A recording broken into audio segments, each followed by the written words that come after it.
le monde, bienvenue dans cette deuxième critique de série sur la chaîne. La première, visiblement, The Witcher, vous avez quand même plu.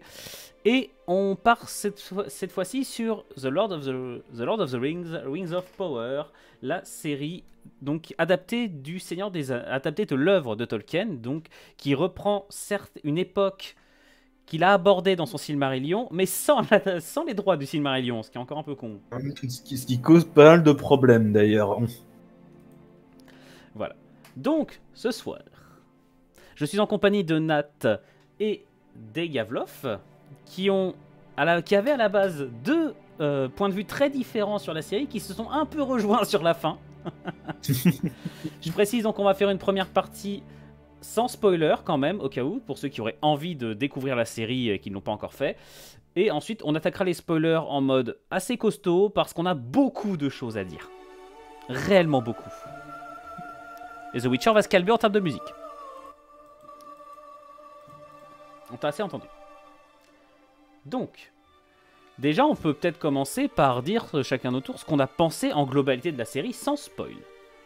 Honneur aux dames. Nat, qu'est-ce que tu as pensé de la série? Alors, sans spoil, déjà peut-être parler des attentes parce que je pense que c'est un des points importants pour ce type de série, c'est que c'est un univers Est-ce que dans ce cas, on remet pas plutôt déjà le contexte en quel c'est? Ouais. C'est produit par Amazon, il me semble, c'est Amazon Prime Video qui produit ça. Amazon, ouais. Amazon qui Amazon produit. Prime.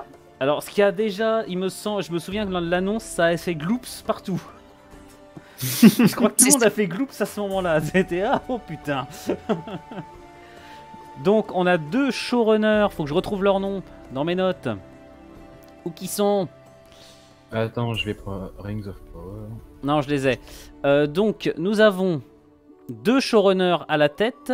Donc, Patrick McKay et hop, il est où le deuxième? Et J.D. Payne, donc je ne connais pas j'ai pas le détail. Donc Monsieur Payne, qui sont les deux showrunners de la série. Donc il y a pas mal de, il y a pas de grandes têtes d'affiche, mais il y a beaucoup d'acteurs et de personnages dans la personnages dits principaux. On suit énormément d'intrigues dedans. Et cette série va se concentrer sur le deuxième âge, donc à savoir une période qui n'est pas traitée dans les livres, il me semble, de Monsieur Tolkien, ou du moins pas en détail. Il me semble, non? Dans les livres principaux, dans le C'est Hobbit, dans Seigneur des Anneaux, c'est assez peu traité, mais surtout dans Silmarillion et dans d'autres livres qui sont parus après sa mort, les contes et les gens d'Inachevé. les gens d'Inachevé, oui. Et en fait, le problème qu'il y a eu avec déjà l'annonce de cette série, c'est qu'Amazon au départ disait oui, on a les droits et tout, alors qu'en fait, ils n'ont pris les droits que sur certaines parties de l'œuvre de Tolkien, donc à savoir les droits sur les appendices du Hobbit et du Seigneur des Anneaux. Ils n'ont pas les droits du Silmarillion, c'est con. C'est con, donc déjà, il y a beaucoup de gens pour qui c'est directement parti mal en fait. C'est ça. Directement, comment ils peuvent adapter une telle période alors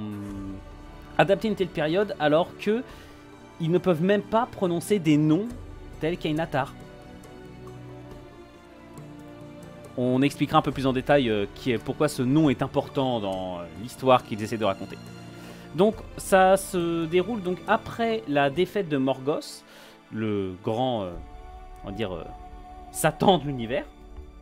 C'est ça. En quelque sorte. Hein.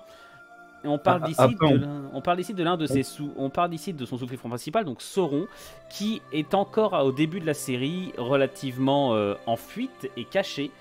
Et on parle du monde qui essaie de se reconstruire après la guerre. On est, il me semble, quand même déjà plus d'une centaine d'années après la guerre, il me semble. Plusieurs milliers d'années, je pense plutôt. Mais... Alors, c'est vrai que déjà, on peut dire juste la chronologie de la série est un vrai foutoir. Oui. C'est un foutoir. Mais après, bon. Déjà, on précise que les showrunners ont directement assumé qu'il s'agissait d'une adaptation et pas d'une copie de l'univers de Tolkien. Ils ont voulu faire leur version. Ils ont directement assumé ça, je vais pas le leur retirer. Ils n'ont pas menti là-dessus. Ils n'ont pas essayé de nous faire croire autre chose. Donc voilà. Je t'en prie, Nat, maintenant que j'ai posé un peu les choses. Non, je t'en remercie parce que, comme tu dis, effectivement, comme c'est un univers qui est connu, qui a énormément de public, forcément, ça a créé énormément d'attentes. Surtout quand il y a des problèmes de droit, comme tu l'as présenté, tout de suite, ça peut créer, et ça a créé ce qui était des appréhensions sur le scénario, où est-ce que ça allait nous amener, est-ce que pour les personnages ce sera respecté, est-ce que pour le lore de manière générale ce sera respecté. Donc moi j'étais aussi partie un petit peu avec cette appréhension parce que, alors je suis pas fan hardcore non plus, je saurais pas vous redire la chronologie exacte ou des personnages un peu obscurs, mais j'apprécie beaucoup les livres de la trilogie, j'apprécie beaucoup les films de la trilogie aussi, qui sont en soi une autre adaptation où ils ont dû aménager aussi certains détails, donc un peu comme la série. Mais bon, le fait que ce soit produit par Amazon, bon, je vais pas revenir là-dessus parce que c'est un avis personnel, mais quand quelque chose est produit par Amazon, j'ai toujours un peu peur, même si le budget était très présent. Bah, c'est la série la plus chère qui ait jamais été faite. Voilà, mais j'avais juste peur qu'ils fassent ça juste pour de l'étalage d'argent dans tout ce qui est les décors, les costumes. Certes, ça a été fait, mais j'avais peur que ça occulte un petit peu le scénario. Et ce que je m'étais dit, du coup, pour être un petit peu moins déçu, c'est que je me suis dit, j'aime beaucoup l'univers, mais je regardais ça comme si c'était une série indépendante. Voilà, j'aime bien le Seigneur des Anneaux, mais je vais me poser comme si c'était pas une adaptation à la lettre, histoire de pas être déçu ou quoi que ce soit. Et finalement, ça a été une bonne surprise parce que le premier épisode, qui est quand même l'épisode d'introduction, qui est censé poser les bases, ça a été une très bonne surprise parce que oui, visuellement, c'était au rendez-vous et encore heureux vu le budget. Au niveau des personnages, je trouve que même si tu l'as dit avant, même si les acteurs n'étaient pas forcément connus, il n'y avait pas forcément de grosses têtes d'affiche ou quoi que ce soit, je trouve que ils présentaient bien leurs personnages. C'était très agréable de les regarder à l'écran, c'était très agréable de voir chaque personnage introduit, ça donnait envie de regarder l'épisode suivant. Voilà, il y avait quand même un scénario, un trait principal, une histoire principale. Plusieurs intrigues différentes qui se mêlaient et qui étaient chacune aussi intéressantes que l'autre. Et pour ma part, ça s'est poursuivi dans les épisodes suivants sans trop de soucis. Parfois, j'avais un peu l'impression qu'ils essayaient de mettre trop de choses dans certains épisodes, mais ça s'est calmé au bout d'un moment. Et pas assez dans d'autres au bout d'un moment. Voilà, pas assez dans d'autres. Et je dois avouer que sur les derniers épisodes, ça a été un petit peu les montagnes russes. Dans le sens où moi c'était plus au niveau scénaristique, moi c'était vraiment en mettant de côté tout ce qui est respect du lore, respect des personnages et tout, c'était vraiment par rapport au scénario et à comment ils déroulaient leurs intrigues, où les derniers épisodes ont été un peu maladroits. Il y en a un qui s'est bien démarqué, qui était très bien présenté, qui rehaussait vraiment le niveau. Et les deux derniers, c'était un petit peu moins compréhensible où est-ce qu'ils voulaient en venir. Et j'avoue qu'il y avait certains points qui m'avaient l'air très précipités, d'autres qui n'étaient pas clairs sur où est-ce qu'ils voulaient en venir exactement. Donc début de saison très prometteur, fin de saison un peu plus mitigé. Après, comme j'ai dit précédemment, le plus important, c'est aussi de voir dans l'ensemble, est-ce que ça donne envie de continuer pour la suite, dans sa globalité. Pour ma part, la réponse est oui. Après, il faut pas qu'ils se reposent sur leur laurier si ça fonctionne bien, parce que de toute façon, de ce que j'ai cru comprendre, les saisons, elles sont fixées déjà. Donc ça, je pense il y a 2 ans avant la suivante, je crois.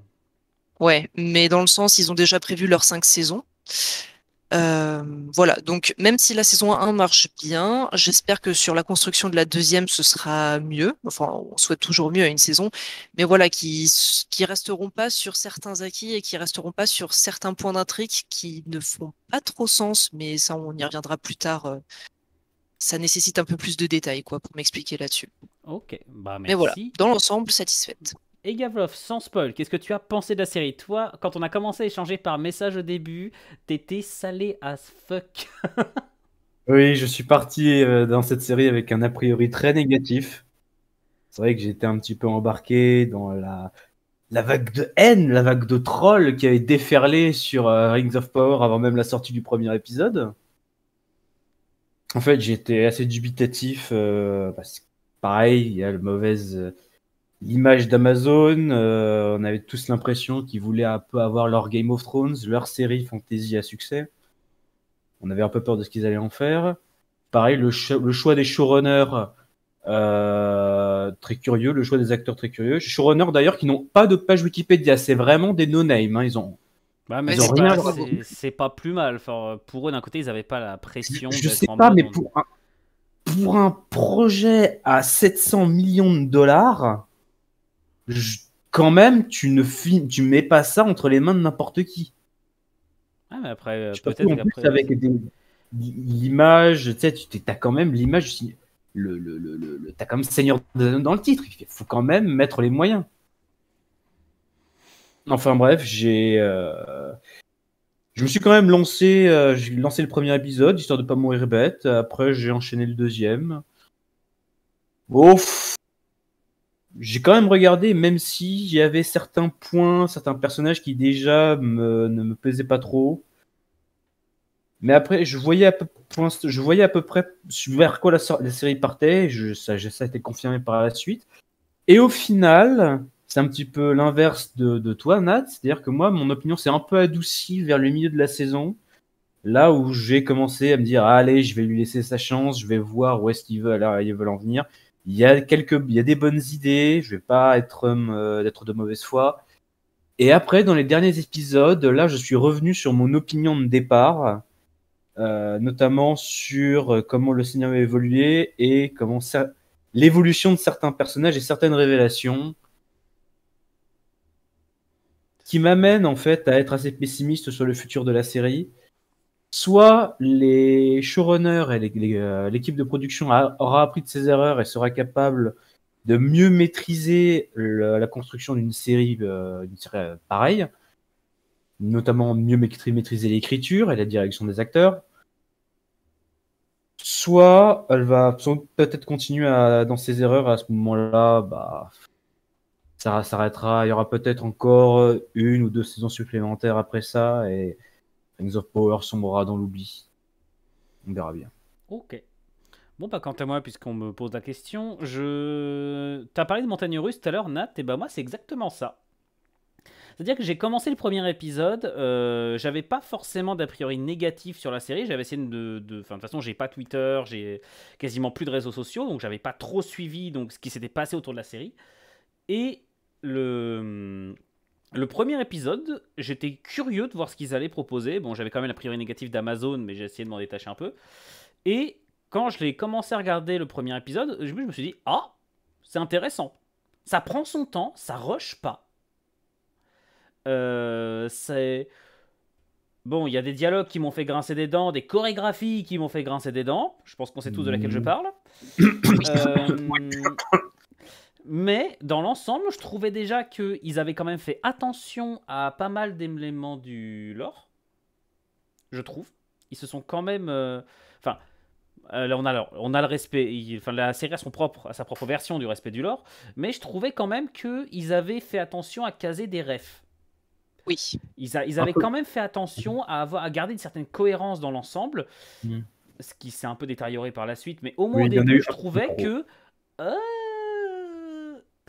en fait, moi qui connais, enfin, je suis comme Nat et comme Egavlov, c'est-à-dire que je suis pas je suis pas un fanatique de l'univers, pour dire. Je l'aime beaucoup et j'ai quelques connaissances là-dedans, et donc je m'y retrouvais en fait. Au début, du moins dans la chronologie, dans l'ambiance générale, je voyais qui étaient les persos. Juste, bah, sans spoil, le choix de Galadriel de la mettre en personnage m'a un poil surpris, mais j'avais rien contre, par exemple. C'est sans spoil, c'est le premier personnage qu'on voit. Donc, et après, j'ai eu une sorte de va-et-vient permanent entre des épisodes que je qualifierais limite de remplissage, où j'avais vraiment l'impression que t'avais des scènes qui ne servaient à que dalle et qui me frustraient. Ça s'est arrivé dès le deuxième épisode. Et puis après, ça aussi entre d'excellentes scènes, vraiment que j'ai beaucoup aimé en termes d'ambiance, en termes de photographie, en termes de dialogue et autres. On a parlé hors live juste avant de commencer d'un très très bon dialogue et d'une reprise d'éléments de lore qui était intelligente et bien faite, et des moments où j'étais en mode mais what the fuck. Et pareil que vous deux, les derniers épisodes, les deux derniers, autant j'ai vraiment abhorré le 7ème que j'ai trouvé mou as fuck, mais le tout dernier, au visionnage, je l'ai beaucoup aimé, et plus j'y pensais, plus j'y repensais après, plus je me suis dit il y a des problèmes. Mais sur le coup, ça m'a pas vraiment plu. Donc, je suis curieux de la saison 2 pour ma part. Et je peux pas dire que j'ai passé un mauvais moment sur cette série. Réellement, je peux pas dire avoir passé un mauvais moment. Je me suis même amusé. Il y a des personnages que j'ai appréciés, des intrigues que j'ai appréciées, mais je suis d'accord avec Nat aussi qu'ils ont essayé de traiter trop de choses en trop peu de temps. Il y a des intrigues qui clairement ralentissaient le rythme. Le rythme est un gros problème.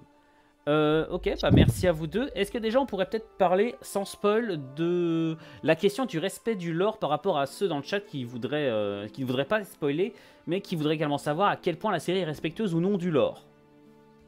Peut-être.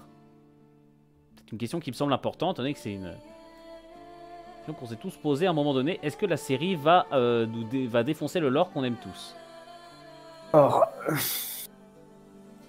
C'est une question un peu tricky, hein, parce que autant il y avait beaucoup de références, que ce soit au bouquin ou au film, qui moi m'ont beaucoup plu.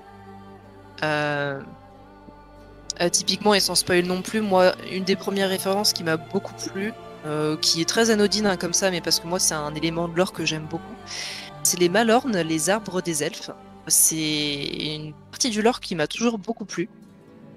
Et d'en voir, je crois, dès le premier épisode. Les monuments aux morts, t'as dit? Non, les Malornes, les arbres, Ah oui, ok, d'accord. Ouais. les arbres des elfes. Et de voir que leur coloration, je sais pas trop comment dire ça, était respectée par rapport au bouquin. Moi, ça m'a fait beaucoup plaisir. C'est un petit détail comme ça qui n'apporte rien à l'histoire en soi, mais qui fait partie du lore en soi. Donc voilà, ça fait partie un petit peu des éléments. On les voit, ça fait plaisir, ça respecte le lore, ça ne dérange pas, ça place dans l'ensemble, on va dire. Et à côté de ça, il y a d'autres éléments où, malheureusement, comme ils n'avaient pas les droits, ils ont essayé de faire en sorte que ça matche quand même avec ce qui est déjà existant. Et parfois ça marchait. Je pense notamment à tout ce qui est les personnages originaux qu'ils ont créés pour la série. Autant il y en a certains qui ont très bien marché. Oui, ça s'intègre à l'histoire. On n'en a peut-être jamais parlé dans les bouquins, dans les appendices ou des choses comme ça. Mais rien n'empêche qu'ils aient existé, qu'ils aient fait les actions qu'ils ont fait. Il y en a d'autres par contre qui soient tout nouveau créés pour la série ou déjà existants, où on voit leurs actions, on voit leurs dialogues et on se pose des questions sur l'utilité, ne serait-ce que scénaristiquement parlant. C'est un peu compliqué. C'est-à-dire que si on est fan, on verra les références, mais on verra aussi malheureusement les mauvaises références, les mauvais essais entre guillemets. En fait, moi, le truc qui m'a pas mal impressionné, c'est au niveau des détails. C'est pas vraiment dans l'intrigue et les dialogues et les personnages que j'ai retrouvé le plus de références. C'est comme tu le dis, à l'arrière-plan, sans que ça soit montré. Par exemple, dans Numénor, parce qu'on c'est pas du spoil non plus, on sait qu'il y a Numénor dans la série. Les statues qu'on voit à l'arrière-plan, c'est des Valar. Enfin, et ceux qui connaissent les reconnaissent. On a des petits symboles comme ça. Pareil, dans l'armurerie de Numénor, on voit des objets qui sont connus des fins connaisseurs on va dire des méandres de l'œuvre de Tolkien. Et ainsi de suite. On a beaucoup de références assez subtiles qui ne s'adressent qu'aux fans assez violents du Seigneur des Anneaux. Mais pour moi, je peux pas dire à quelqu'un qui ne connaîtrait pas le Seigneur des Anneaux et qui voudrait découvrir cette série que cette série correspond vraiment au lore. Parce que pour moi, on ne retrouve pas l'ambiance que je retrouve moi dans les livres ou où j'ai retrouvé dans le film. Mais le film est lui-même une adaptation de l'œuvre de Tolkien. Donc, enfin, le film est une adaptation de l'œuvre de Tolkien. Donc déjà, ils ont aussi fait leur propre choix. La série a aussi fait ses propres choix, mais je retrouve pas le côté grandiose que j'attends du Seigneur des Anneaux. Au contraire, je trouve que là, ce qu'ils en ont fait, par rapport au lore, par rapport à l'étendue de l'univers en question, ça fait quelque chose de beaucoup plus étriqué, de beaucoup moins magnificent, pourrait-on dire, de beaucoup moins majestueux. Ça, je suis d'accord et j'ai l'impression que ça se retrouve d'un côté. Alors, c'est bête de dire ça parce que c'est valable que pour les films et pas pour les bouquins, mais niveau bande-son, moi je trouve que c'était quelque chose qui faisait vraiment, vraiment, vraiment le travail dans les films. Oui. J'étais un peu déçue de ne pas le retrouver dans la série. Ça dépendait réellement des épisodes. Il y avait des épisodes avec une excellente bande-son. C'est vrai, maintenant que tu le dis, j'ai pas le souvenir d'avoir de musique mémorable. Il y a quelques passages. Après, c'est plus dur de retenir une mélodie d'une. Je sais pas, mais le d'une thème série que d'un film. Un film, c'est à 1h30, 2h pour te marquer. Ouais, mais le thème des Nazgûl, par exemple, de Seigneur des Anneaux, tu t'en rappelles, même Oui, ou le thème de Khazad-dûm. le film juste Le, une le fois. thème de marque. Khazad-dûm est l'un de mes thèmes préférés du Seigneur des Anneaux. Littéralement, genre j'adore ce thème. Là, mais, par exemple, le seul thème musical dont je me souviens de la série, c'est le générique. Que d'ailleurs j'aime bien le générique. Justement, on parlait du lore. J'ai regardé par exemple Captain Popcorn qui voit une métaphore visuelle de la création de l'univers par la musique. Oui. Et la corruption de Melkor qui s'insinue là-dedans au bout d'un moment. Peut-être. Moi, je regarde pas Captain Popcorn. Non, mais voilà, par exemple, c'est une approche que j'ai vue quand j'ai regardé l'épisode après avoir vu cette critique de sa part. J'ai dit ah, c'est vrai que c'est pas con. Et quand tu le vois comme ça, et j'aimais bien la musique également du générique, mais pareil, elle avait pas le côté grandiose qu'on aurait pu attendre d'une production Seigneur des Anneaux. C'est ça. Et ce que je trouvais aussi un peu dommage, c'est que dans le Seigneur des Anneaux, la trilogie de films, j'entends, ce qui est très intéressant, c'est que ils arrivent quand même à faire qu'on s'attache à beaucoup de personnages, que ça nous fasse quelque chose quand il leur arrive des embrouilles ou des choses comme ça, qu'on ait envie de suivre leurs histoires. Dans la série, il y a des personnages comme ça, mais il y en a d'autres auxquels, oui, ils sont bien joués. Pour autant, on s'attache pas forcément à eux. Quand il leur arrive quelque chose, bah, ça nous touche pas vraiment. Et je trouve ça dommage parce que pour moi, s'attacher au personnage d'une histoire, qu'il soit bon ou mauvais, hein, parce que parfois un personnage qui nous sort par les trous de nez, quelque part, c'est qu'il est bien joué par son acteur et voilà, c'est qu'il a quand même un impact sur nous. Mais voilà, je trouve que pour certains personnages de la série, c'était pas le cas, qu'ils arrivaient à nous impacter ni en bien ni en mauvais, et que c'était dommage parce que du coup, oui, le personnage est présent, mais si Ou alors, s'ils nous ça insupportaient, touchera c'est qu'on pas les plus voyait que ça. trop à l'écran. C'est qu'on disait, ils prennent du temps pour une intrigue qui m'intéresse, quoi. Ah oui, non, quand je dis des personnages qui nous sortent par les trous de nez, c'est des personnages du type Geoffrey dans Game of Thrones. Voilà, c'est. Oui. Non, j'ai pris Game of Thrones exprès. Voilà, c'est Geoffrey, il est insupportable, on le déteste tous, mais c'est justement c'est ça qui est attendu, fait c'est pour être bien fait. détesté. Voilà, c'est ça. Et le jeune acteur le jouait de façon excellente. Oh, il était incroyable. Bah écoutez, est-ce que Gallo, tu as quelque chose à rajouter sur le respect du lore sans spoil, ou est-ce qu'on voulait qu'on passe à la section spoiler, ce qu'on peut se Respect déchirer? du lore, en fait. Vas-y, termine. En fait, j'ai l'impression qu'ils ont eu un respect du lore à géométrie variable. Oui, c'est un peu ça. Ils ont pris un peu. Comment dire? Je vois, Ouais. c'est ce qu'on disait en message, peut-être. Tu vois ce qu'ils ont voulu faire, et clairement, ça donne. Je vois le scénario qu'ils ont voulu amener et la façon dont ils ont voulu le faire. Mais par contre, il y a des moments où ça se voit clairement qu'au lieu de s'adapter au lore de l'univers, Ils ont bien adapté au contraire, le lore à ils leur ont adapté besoin. le lore à leur scénario. C'est pas comme ça que ça fonctionne normalement. Alors, le lore, normalement, c'est un package. Peter Jackson, quand il a fait les films, il a pris l'univers tel que Tolkien lui a laissé. Alors, non, il faut quand même dire que Peter Jackson a fait beaucoup d'adaptations. Il a changé énormément de choses. Aussi pour des raisons mais de simplicité. Il simplicité. n'a pas changé en profondeur l'univers. Il a juste fait des adaptations, notamment pour aborder certains thèmes et certaines symboliques via des personnages. Bah alors, c'est surtout un truc dont on avait parlé, c'était par exemple l'exemple des orques, qui sont pour moi les orques, normalement, vous savez, on les appelle les Uruk, et les Uruk, les gobelins, c'est plusieurs variétés d'orques. Dans la série, dans les films, ils différenciaient les orques des gobelins, par exemple. Oui. Excuse-moi, Emino, juste pour te couper, apparemment, il y a un problème avec ton son. Il y a un problème avec mon son. Oui, apparemment, la musique ta est trop voix forte. est trop faible. Oui. Est-ce que c'est mieux, là, les gens? Est-ce que c'est mieux? Je pense que c'est mieux. Ok, on va gueuler. Non. C'est pas le sens de ce corps. Je vous propose de passer à la section spoiler. Ça vous va? Ouais, allez, on va mettre les pieds dans le plat, c'est parti. Allez. Section spoiler activée, donc si vous ne voulez pas être spoilé, je vous conseille de quitter maintenant, d'aller voir la série, de revenir nous écouter ensuite en replay sur la chaîne YouTube, bien entendu. Donc nous allons pouvoir commencer à saler. Et Gavlov, si tu te mets à hurler que c'est de la merde, je te kick. Non, je vais pas dire que c'est de la merde. Alors, je vais juste te dire mort au bite. Alors, on va peut-être pouvoir commencer par parler de ça. Le problème de la... Enfin, l'un des problèmes qu'on a tous relevés, c'était le nombre de personnages qui a été peut-être un poil trop important. Notamment... Alors, on peut déjà parler des personnages qu'on retrouve dans la série. On va déjà, présentons-les rapidement.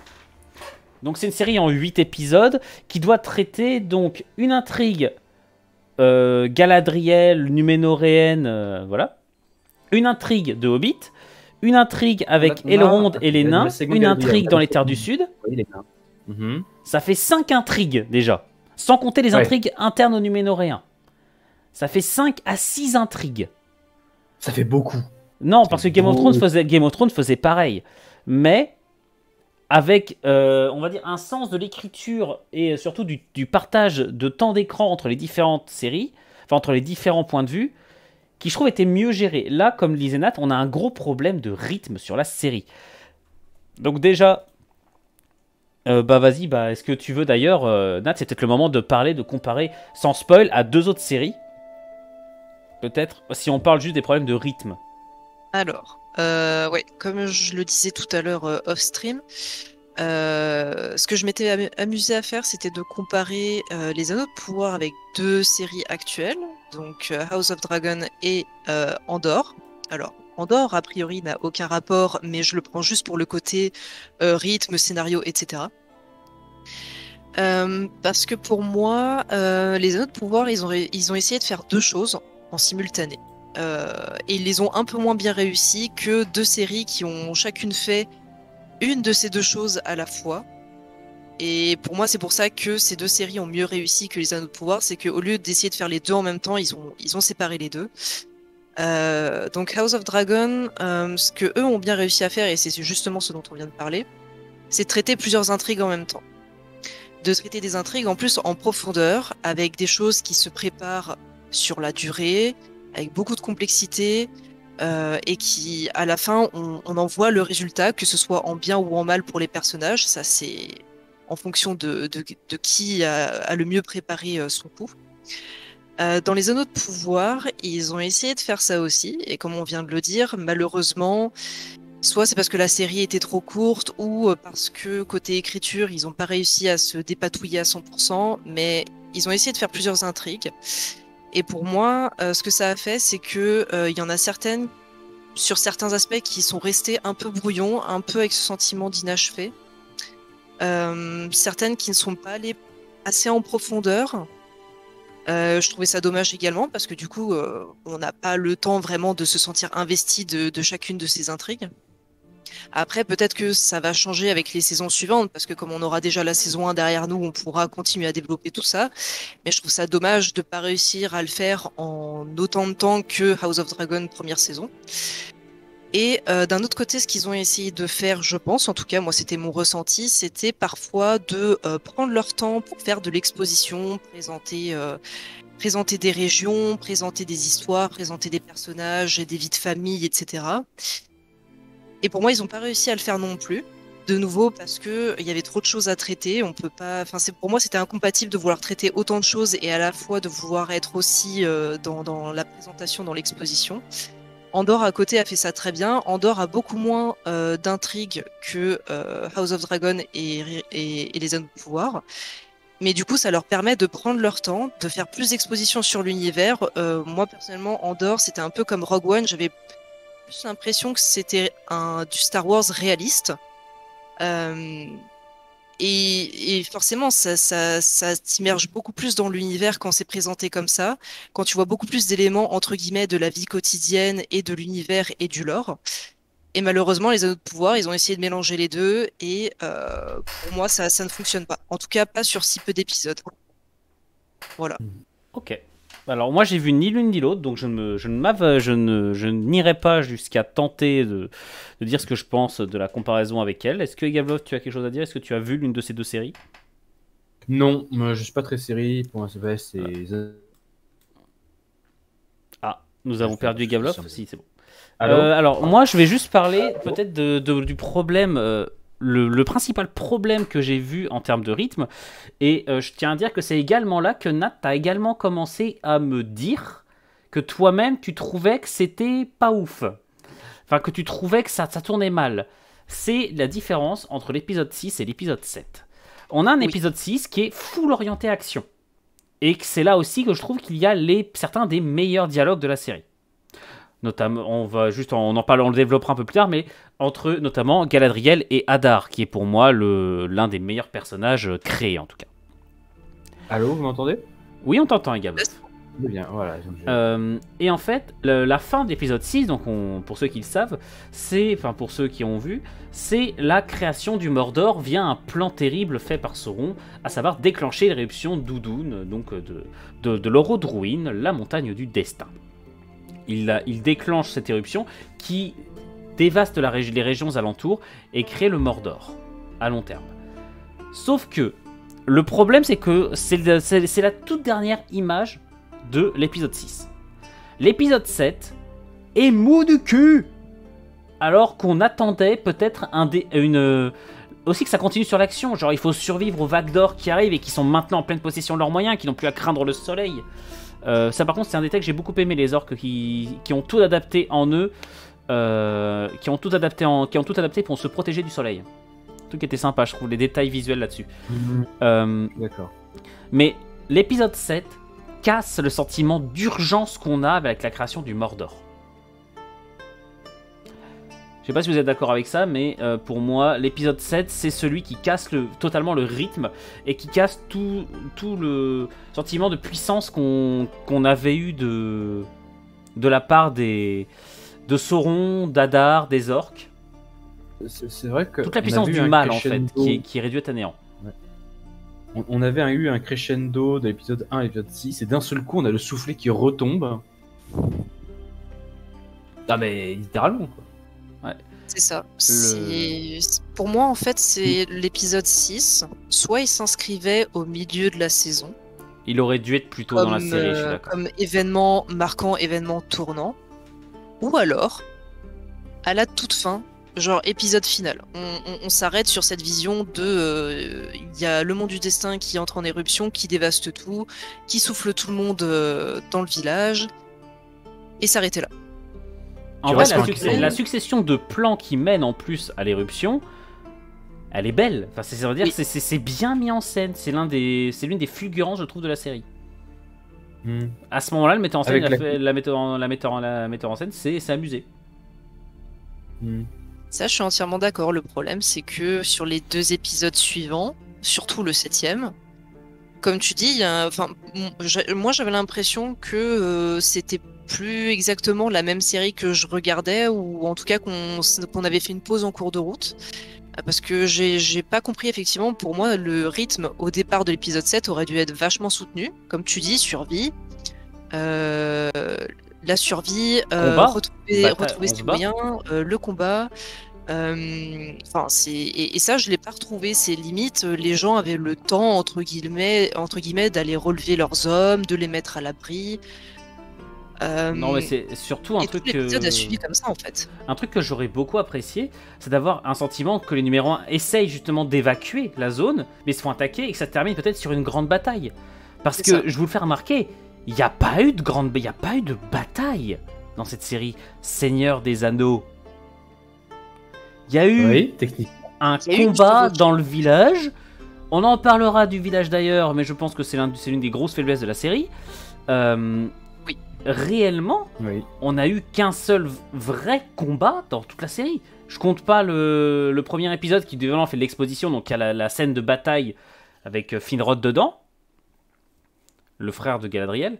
Mais on n'est pas sur quelque chose où tu sens la tension, en fait, on sent la tension il faut qu'on s'enfuit, sinon on va tous crever. Et surtout, je sais pas si vous en avez l'habitude avec moi, mais on est tous d'accord pour dire que le fait que le Mordor soit en train de se créer, dans l'épisode 7, enfin dans l'épisode 8, on n'en parle plus du tout.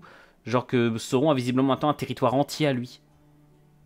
Oui, On en Ça, parle c'est un truc pas. qui m'a intrigué aussi, effectivement, c'est que les elfes sont en mode Bah, une les couilles. éruption. Non, c'est non, on n'a ça. pas vu. Bon, on a une partie de la Terre du Milieu qui a été nucléarisée, mais bon. C'est que des hommes, de toute façon. Voilà. Et donc, bah, ça nous fait une transition. On parlait justement des hommes, donc ça, on peut en parler. Les hommes, dans cette série, tout ce qu'on voit de leur univers, entre guillemets, c'est un truc, c'est un village de ploucs. Je suis désolé, mais ce village...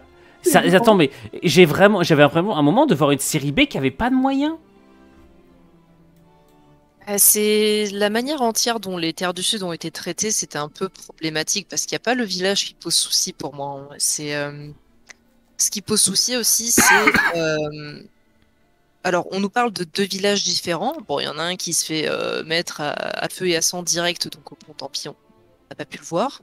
Il y a une tour dans laquelle il y a un siège un petit peu ridicule. Enfin, moi, j'ai pas du tout aimé le traitement qui en a été fait.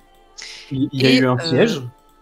Alors, un pseudo-siège, hein. Moi, ce qui m'a pas du tout plu, Ouais. c'est la pseudo-façon dont il fait s'écrouler la tour. J'étais un peu dubitative. Non, mais clairement. Mais non, en fait, c'est là que je dis que ça ressemble aux séries B, à savoir les séries comme Mousquetaires. C'est quoi? C'est les 3 Mousquetaires, la série, l'une des séries, où il y a toujours un épisode où les héros doivent défendre un village contre des méchants.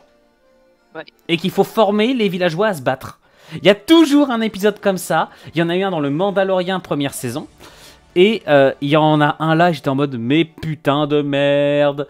Et surtout que je suis désolé, mais les meilleurs moments du siège, c'était après c'était leur moment où ils se battaient dans la taverne avec la sauvagerie d'Adar qui n'hésitait pas à tuer des mecs. Oui. C'était là la tension est commencé à monter. Tu faisais là c'est sympa. Surtout qu'on en parlera, mais pour une fois il y a une photographie assez sanglante des combats par exemple. Les combats sont traités de façon un peu plus, enfin je vais pas dire ça trash, c'est pas gore, mais de façon un peu plus trash que dans le Hobbit par exemple. Je trouve. Si. Et Nuno, si je te dis œil, orc et puis ça. Oui, bon. Si, c'est trash. Il y a quand même du trash dans la série, mais bon. Ils osent un peu plus de choses. Après, c'est dommage parce que dans les terres du Sud, malgré ça, il y avait quand même de très bons éléments, notamment dans les personnages. Typiquement, l'elfe Arondir.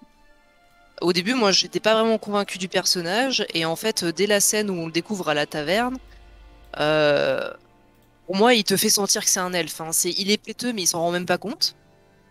Lui, il pense rendre service, alors que les humains autour de lui, ils peuvent carrément pas le blairer. Bronwyn, elle était intéressante. Notamment dans ce traitement où elle essaye de se poser en chef, mais ça marche pas trop. Bon, à la fin, il l'écoute quand même, mais voilà, Ouais. c'était un peu. Il faut bien que quelqu'un gère tout ça, mais elle le faisait pas non plus. Elle le faisait plus de manière organisée plutôt que vraiment de manière combative. Elle s'est jamais présentée comme étant vraiment une combattante. Elle se battait juste pour sa survie, donc ça j'ai apprécié. Et Théo, le fils, du coup, Théo, il était bien sympathique comme personnage parce que il joue bien son côté un petit peu insupportable, mais après, bon, c'est un enfant qui veut faire ses preuves malgré le danger, et il s'en rend pas forcément compte jusqu'au dernier moment. Voilà, mais moi, ce qui m'a plu, c'est qu'il y avait quand même cet aspect de qui manque peut-être un peu dans les films, mais ça c'est normal parce que c'est l'œuvre qui veut ça. Mais voilà, on a un enfant au cœur du conflit, il tombe sur un artefact qui est quand même dangereux. Qu'est-ce qui se passe dans sa tête? Il y a beaucoup de films ou de séries qui feraient ça en mode ah, ça veut dire que je suis l'élu, et tout d'un coup le gamin se comporte comme s'il avait une maturité d'adulte. Alors que là non, on nous le présente vraiment comme un enfant qui pense qu'il est devenu fort juste parce qu'il a trouvé une relique, et il se rend compte finalement que pas du tout, il se met en danger en faisant n'importe quoi. Et c'est un traitement que j'ai aimé parce que c'est assez différent de ce qu'on a d'habitude, on va dire, dans les séries un peu teen. En fait, tu es l'élu, tu es le meilleur, quoi. moi je t'avoue que le problème que j'ai avec cette intrigue-là, en soi, alors au début j'étais content parce que je me disais ah, c'est pas ce que je pensais. Les elfes qui sont en mode on surveille des humains qui se sont battus avec Morgoth et tout, j'ai fait ah, ça peut être sympa. Je me suis dit, bon, c'est pas, je ne m'attendais pas à ce point de vue-là, mais je me dis, les elfes qui sont vus comme qui essayent de se montrer en pacificateurs, en mode on vous protège et tout, mais en fait c'est surtout qu'on vous surveille. Avec la tour de guet, je me dis, voilà, ça, moi je me suis dit c'est intéressant comme point de vue, avec les tensions qui peuvent monter entre humains et tout, alors qu'au final c'est quasiment pas utilisé. Ouais. Sur le long terme, Enfin, c'est pas utilisé. juste un petit peu au début, Après, Ouais, le scénario, en fait, la série oublie qu'elle a ça dans son scénario. Bah, Et littéralement, je suis désolé, mais moi, je suis dans le Seigneur des Anneaux, j'ai pas envie de suivre les aventures d'un village, en fait. C'est pour moi, c'est du gâchis. T'aurais, pour moi, en plus, les terres du Sud, enfin les terres du Sud, c'est pas qu'un village. Il y a des cités, il y a des gens dans cette zone-là. Il y a pas que 2 villages de Pecno. En fait, on a cassé le grandiose du Seigneur des Anneaux, de l'univers de ça. D'ailleurs, pourquoi les elfes surveillent la Terre du Sud? Parce que, alors, la série présente ça comme le fait que c'est dans ces territoires-là qu'on a eu les humains qui ont suivi Morgoth et qui sont battus à ses côtés, les ancêtres de ces gens-là, et les elfes surveillent ces humains car ils ont peur qu'ils suivent Sauron maintenant. Ça coûte cher les cités à reproduire. Bah clairement, je suis d'accord, je pense que c'est une question de budget, mais moi je trouve ça décevant, je sais pas pour vous, mais moi je trouve ça décevant en fait. Suivre les aventures d'un village là, ou alors limite le même scénario avec une cité à défendre, là ça aurait été cool. Ça aurait pu être plus intéressant avec une série bâtie sur les ruines d'une cité de Morgoth. Une forteresse, ouais. Voilà, ça aurait pu être intéressant, avec un vrai côté occupation. Les elfes qui contrôlent les portes, etc. En fait, je trouve que ça brise l'immersion. Parce qu'encore, on avait la comté dans les films. On avait la comté, un petit côté vie quotidienne. Mais la comté avait tellement un charme inédit. Là, c'est un village comme on en a déjà vu des dizaines dans différentes séries. D'ailleurs, soit dit en passant, on se rappellera que la garnison elfe passe à la trappe dès l'épisode 2. Façon assez violente d'ailleurs. J'étais en mode, oh putain. Oui. C'est là que je me suis dit, ah, c'est sympa. Ne t'inquiète pas, Hazard, le JDR Seigneur des Anneaux, il arrivera un jour. On te mettra à la tête des armées du Mordor. Il en rêve. Et donc, il y a donc voilà. Cette série-là, cette intrigue-là, pour moi, elle aurait gagné à être plus grande, je trouve. Je sais pas si vous voyez ce que je veux dire, mais elle aurait gagné à être plus grande, à ne pas concerner qu'un village, en fait. Le fait de ne concerner qu'un village, et en plus, alors je suis désolé, mais le moment où on relie cette intrigue à celle des Numénoréens qui arrive au bon moment, je suis en mode, oh putain. Oui, qui ont traversé la mer en 24-48 heures. Hein, et qui ont franchi la barrière de montagne. Oui. Et qui ont parcouru des dizaines de kilomètres. La bataille pour les terres du Sud, la bataille pour les terres du Sud n'a aucun sens en termes de temporalité. Aucun. Alors la temporalité de la série, en plus, c'est un autre délire. Ça, on en parlera de la chronologie, mais voilà, c'est la charge des Rohirrim, mais c'est beaucoup moins glorieux de ça. C'est-à-dire, on peut aussi parler des costumes qui sont bons. J'étais un poil, mais. Je suis sûr que bon, ouais, c'est moins clinquant que les armures du Gondor. Hein. Et plus réaliste, enfin les armures réalistes, un peu à la Rohan, pourrait-on dire. Il y a un côté les armures du Rohan avaient un côté assez réaliste, assez sale. Et la charge de Rohirrim, c'est là-dessus qu'elle avait un côté marquant. Après, moi, l'intrigue des Numénoréens qui arrivent, elle m'a beaucoup moins dérangée. Dans le sens où, il y a Halbrand qui se ramène en Numénor, qui leur dit que, très bien, vous, Numénor, vous la coulez douce, mais nous, dans les terres du Sud, on prend la douille. Le fait qu'ils décident d'intervenir, bon, après, le temps qu'ils ont mis et les moyens qu'ils ont eu pour arriver jusqu'à bon port, voilà, je dis rien. Mais le fait qu'il soit quand même arrivé sur place, moi ça m'étonnait pas beaucoup parce que c'était prévu, c'était motivé derrière par le fait que on aide le futur roi des Terres du Sud, il nous est redevable, donc c'était. Mais en soi, le fait qu'ils y aillent, il me pose pas de soucis, c'est juste que clairement ça sent les grosses facilités scénaristiques quoi. Et t'attends mieux que ça d'une série Seigneur des Anneaux. C'est surtout que comme tu dis, en fait moi mon problème c'est que faire le déplacement pour un village. Alors, je sais qu'ils font pas le déplacement juste pour ça, parce qu'ils font le déplacement pour les terres du Sud de manière générale. Le problème, c'est que nous, visuellement, en tant que spectateurs, tout ce qu'on a vu des Terres du Sud, effectivement, c'est un village, un autre village en feu et une tour. Et t'as l'impression qu'il y a que ça à sauver. Voilà, et du coup, il n'y a pas vraiment d'impression d'enjeu de qui est-ce qu'on vient sauver exactement. C'est pareil quand ils sont tous en mode gloire au roi des Terres du Sud devant Albrand, Albrand qui est tout content, mais toi t'as l'impression qu'il est roi devant Pecno, donc C'est tellement ça. Voilà, moi, on est d'accord. ça m'a un peu sorti du truc. J'étais bon, c'est très bien que vous ayez défendu les Terres du Sud, mais il n'y a pas que ce village, parce que pour moi ils traitaient ça un petit peu comme on a sauvé ce village, c'est bon, on a fini, le travail est terminé, alors que pas du tout. Donc, Alors, on peut en profiter justement pour passer sur un autre sujet, on peut faire la transition avec ça. C'est vraiment quelque chose à dire dessus là-dessus en plus. Mais pour moi, c'est que ça nous permet de passer à l'autre royaume humain qui est Numénor. Qui est l'autre. Ouais. Là, tu voulais du grandiose, etc. Là, on peut dire qu'ils se sont quand même un peu plus appliqués. Là, ils se sont quand même fait un peu chier. Sortis les doigts du cul pour proposer une... Bon, alors ça pue la CGI à tout, mais ils ont quand même insufflé un certain nombre de détails dans la chose. Et au début, la première fois dans la série que je vois Numénor, je me dis, la cité est belle. Et j'aime bien l'image qu'ils ont donnée. Surtout qu'en plus, même les bateaux sont beaux, en soi. Les bateaux sont beaux. Après, mais même à Numénor, parfois, t'as des problèmes de grandiose. Je veux dire, bon, spoilers, bon, on n'est pas dit spoiler, mais quand Ar-Pharazôn fait une espèce de manifestation xénophobe anti-elfe, t'as quoi dans... La foule arrive même pas à remplir la place. T'as l'impression qu'il a rassemblé 70 mecs Et pour là, faire son émeute xénophobe. Là, t'as le problème que j'allais aborder. C'est que Numénor sont censés être des gens qui sont très éclairés, il me semble, dans le lore. Les Numénoréens mais en fait... sont des personnes qui ne sont pas concernées par ce genre de détails. T'as l'impression d'avoir des pecnos qui sortent du bar. Genre ceux avec qui Albrand se bat. On est tous d'accord. En fait, c'est le problème parce que t'as deux Numénor qui sont superposés. T'as le Numénor éclairé au sommet de sa puissance. Enfin, pas encore au sommet de sa puissance parce que visiblement ils ont pas l'air d'avoir de colonies en Terre du Milieu. Là aussi un problème de temporalité.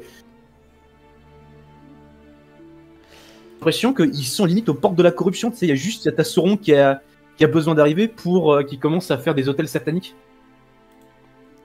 Ouais. En fait, on a l'impression qu'ils sont déjà pas loin, ils sont déjà en train de basculer, alors que pourtant, à l'époque où c'est censé environ se passer, alors que Sauron ne s'est pas encore révélé, on est au stade où les Numénoréens, ils sont prêts à offrir leur aide aux elfes encore.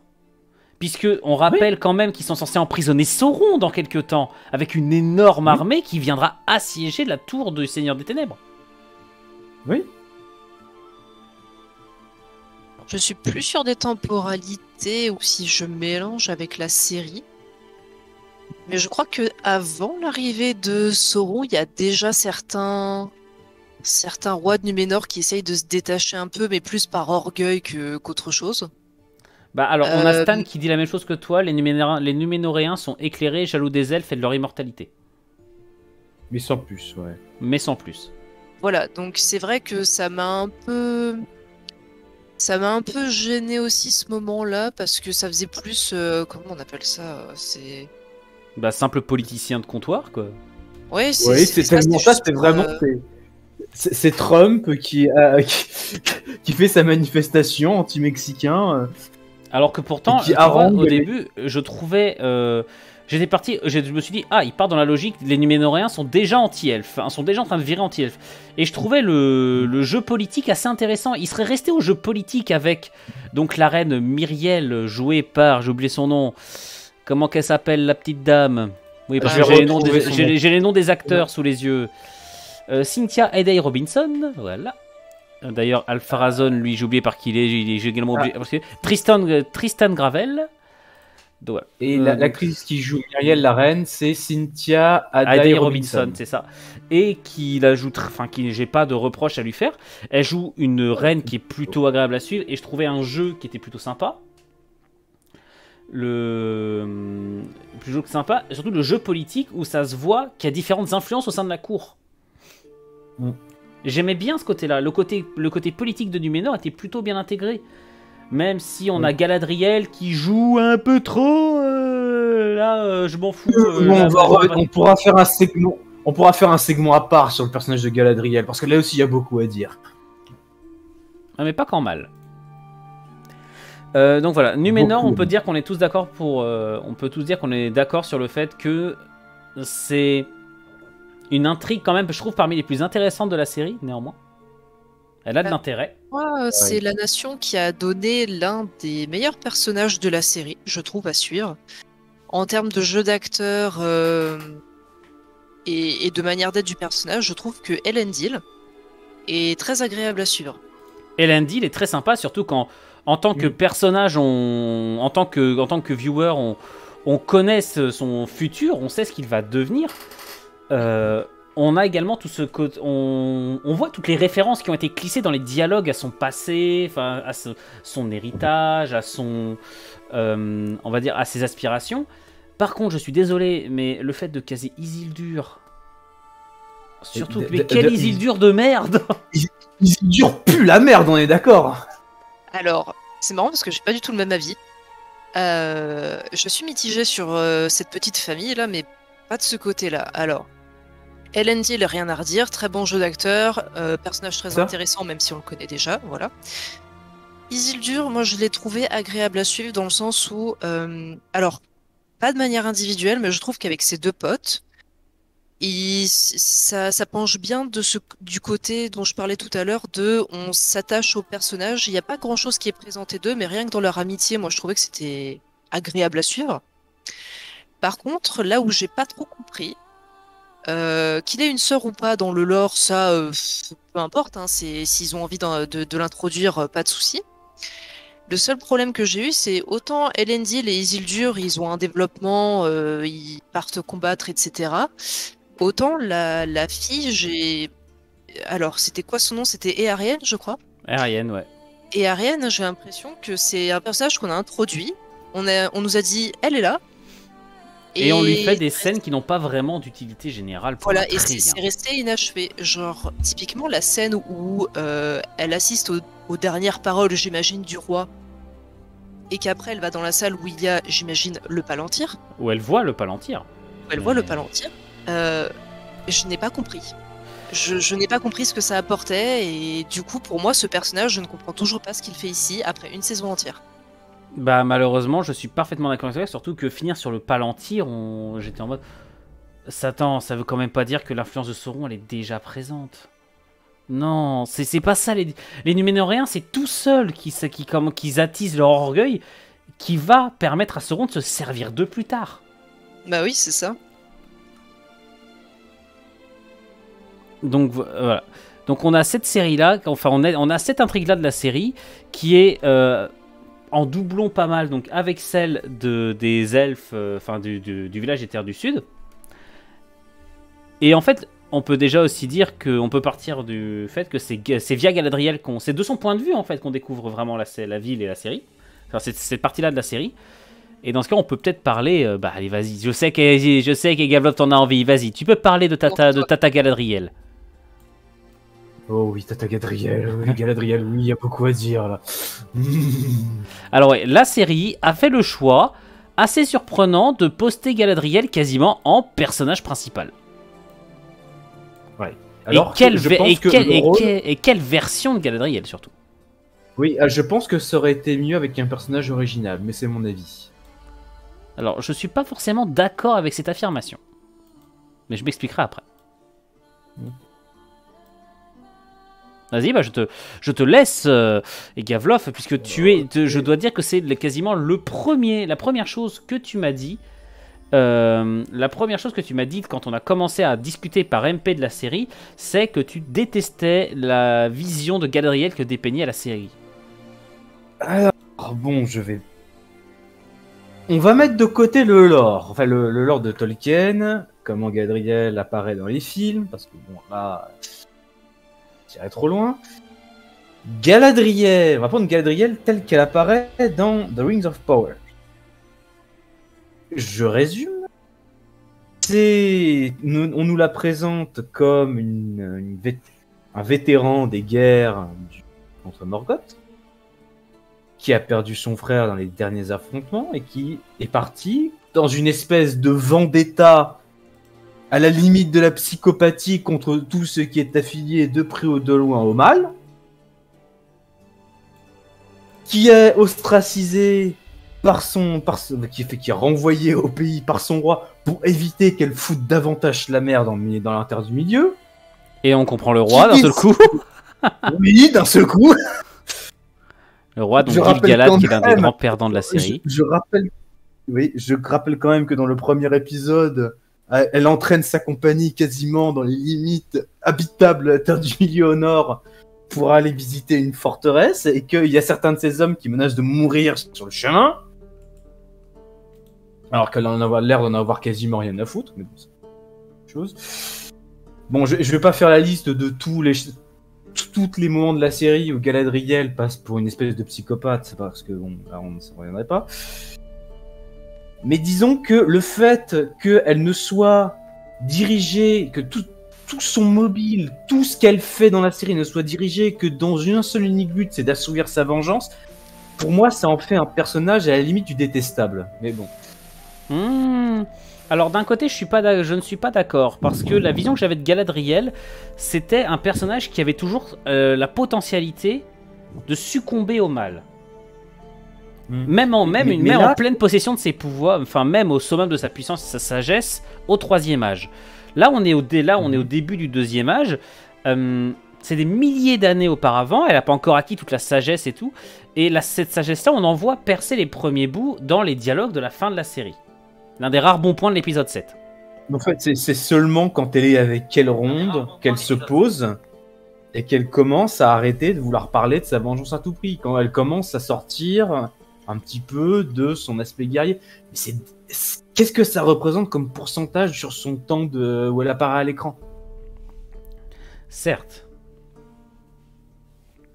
Alors oui, je sais qu'elle a déjà plusieurs milliers d'années, la petite là. Mais pour moi, ça m'a pas dérangé en soi. C'est-à-dire qu'elle a peut-être... Enfin, moi, ça m'a pas choqué au début. Je sais pas ce que tu en penses, mais pour moi, elle a le traumatisme de la mort de son frère, de la guerre aussi. Parce qu'on va pas parler de stress post-traumatique quand même. On n'a pas été à ce point-là. Mais ça montre surtout une elfe. Je l'ai pas vécue comme obsédée par la vengeance, plutôt obsédée par le fait que la menace n'a pas été vaincue. Alors que les autres elfes sont en mode, mais il a été vaincu et il ne reviendra jamais.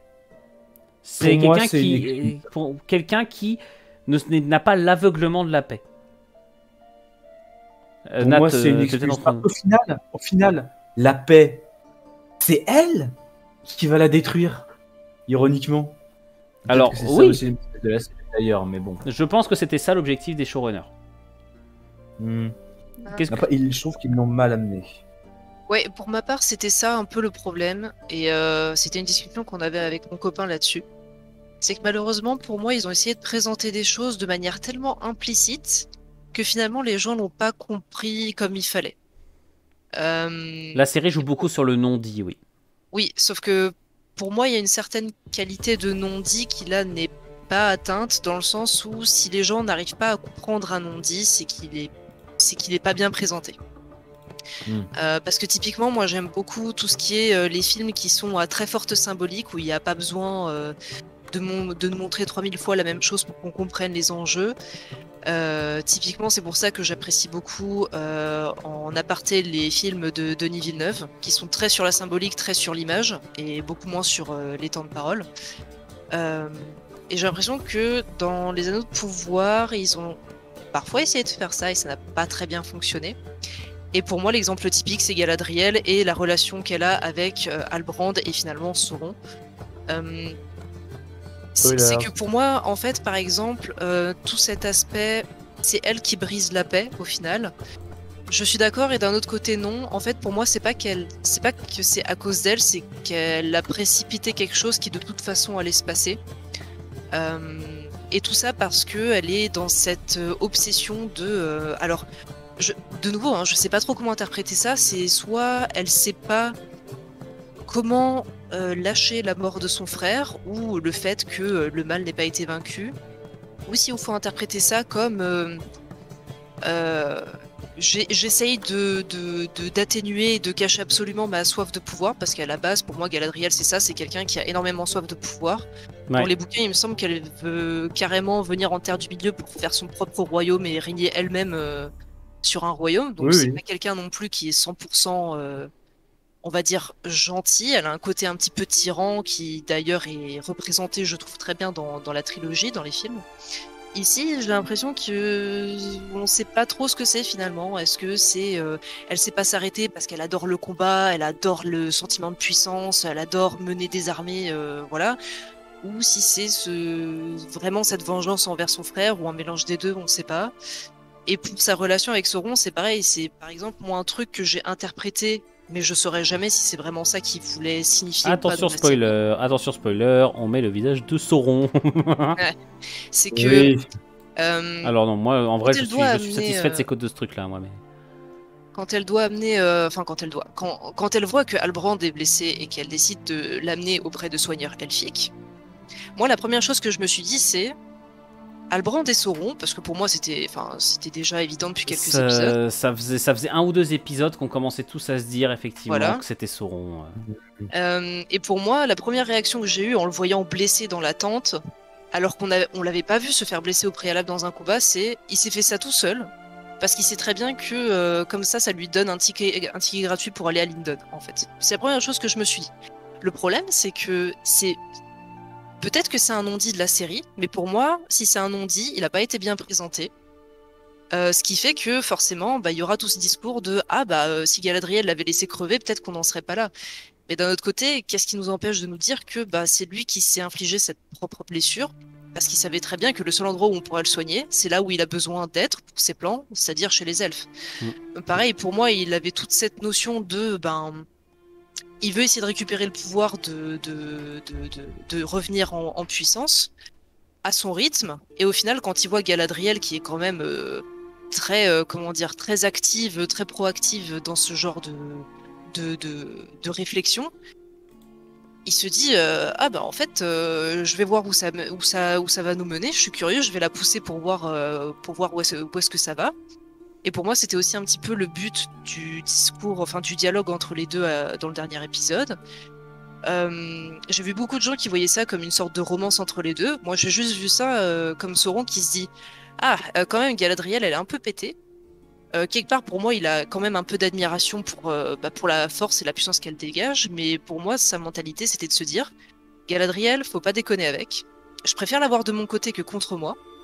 Donc, je vais essayer de la corrompre, de la pousser pour qu'elle me rejoigne. Et si ça marche pas, tant pis, de toute façon, j'ai pas besoin d'elle, mais ça aurait été moins chiant si j'étais du même côté qu'elle. Surtout qu'en fait, le dialogue et son attaque, on va dire psychologique, la pousse à créer 3 anneaux au lieu de 2. Elle demande quand même un anneau. C'est-à-dire que d'un autre côté, elle termine le plan de Sauron, la première partie du plan de Sauron. Et après, le problème, si je peux me permettre, le problème du plan de Sauron, c'est à quel moment est-ce qu'il savait que les anneaux de pouvoir allaient être forgés? Alors, moi, je pense pas qu'il le savait. Techniquement, il n'y a que Elrond, Celebrimbor et Gil-galad qui sont au courant. Et éventuellement les nains. Alors, la série est assez chelou là-dessus. La série est assez chelou là-dessus, puisque j'ai l'impression que ils font des ellipses des moments où Halbrand rejoint les équipes de forgerons de Celebrimbor. Mais avant de passer sur justement Halbrand et Celebrimbor, je voulais juste rajouter un truc sur Galadriel. C'est que à cause d'elle, on a des personnages comme Gil-galad ou Celebrimbor qui passent pour des gros cons. Oui. Gil-galad, c'est un personnage essentiel du deuxième âge. Il est quand même censé mourir lors de la bataille de la dernière alliance, quand même. Ouais. Comme Elendil, il est censé mourir aux côtés d'Elendil. C'est censé être un roi qui unit les elfes du Lindon derrière lui. C'était le gros problème de l'épisode 8 pour moi. Le fait que, alors déjà, on ramène un humain à Lindon. Je veux bien que les elfes en soient pas encore à détester les humains ou des choses comme ça, mais pour moi, ils restent quand même méfiants, ne serait-ce que parce que, au-delà du fait que c'est un humain, ça reste un inconnu qui vient au royaume elfique de Lindon. Déjà, ils lui font la grâce de le soigner, ils sont pas obligés. C'est juste parce Ramené que par une Galadriel, Ramené par une exilée, soit dit en passant. oui, en plus. Oui, personne n'a Euh, réagi au fait qu'elle n'est pas partie dans les terres immortelles. Si, Gil-galad lui dit, vous êtes même pas censé être là. Oui, Oui, c'est mais ça. c'est quand même Mais- refusé ce que la plupart des elfes veulent. Oui. Ben, c'est Alors, ça qui surtout me que la pose série problème, présente c'est ça que- comme un... Surtout qu'on en parlera de la version des terres immortelles qu'a proposé la série, mais... Mais pour tu veux moi, il parler se fait du pas du paradis tout respecter comme roi, en fait.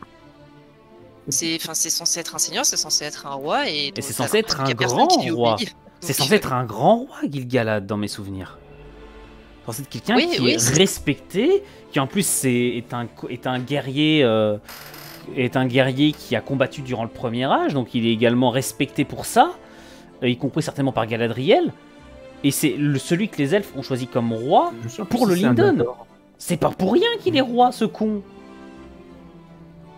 Mais le problème, c'est que c'est pas le seul qui bénéficie de ce traitement, parce que la scène où Halbrand explique à Celebrimbor que, mais voyons, il faut juste faire des alliages de métaux similaires, moi j'avais un très mauvais relent de Shuri qui explique son métier à Bruce Banner C'est ça. dans, Mais le... dans Avengers. Donc. Ouais. Le problème que j'ai également avec ça, c'est le fait est que... C'est là que je disais que la série elle aurait mérité 1 ou 2 épisodes de plus.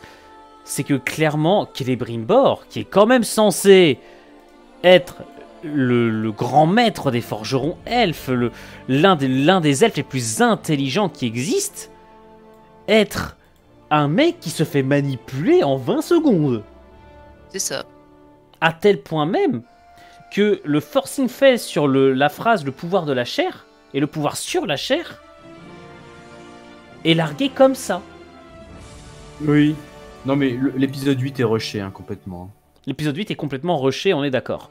Pour moi, en fait, il aurait fallu au moins un épisode de plus, que éventuellement le Lindon accueille Halbrand pour le soigner, etc.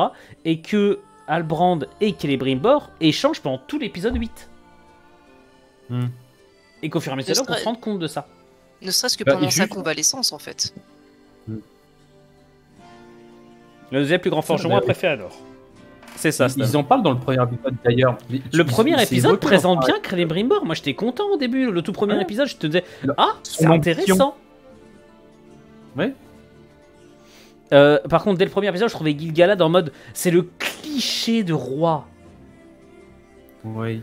En fait, il a été traité comme un cliché scénaristique en mode, oui, alors Après- je m'aveugle devant ça. J'ai des priorités qui sont les bonnes, mais je fais pas du tout les bons choix parce que je ne vois pas tous les indices et tout. J'ai la main de Sauron dans la gueule, mais je la vois pas. Enfin, putain.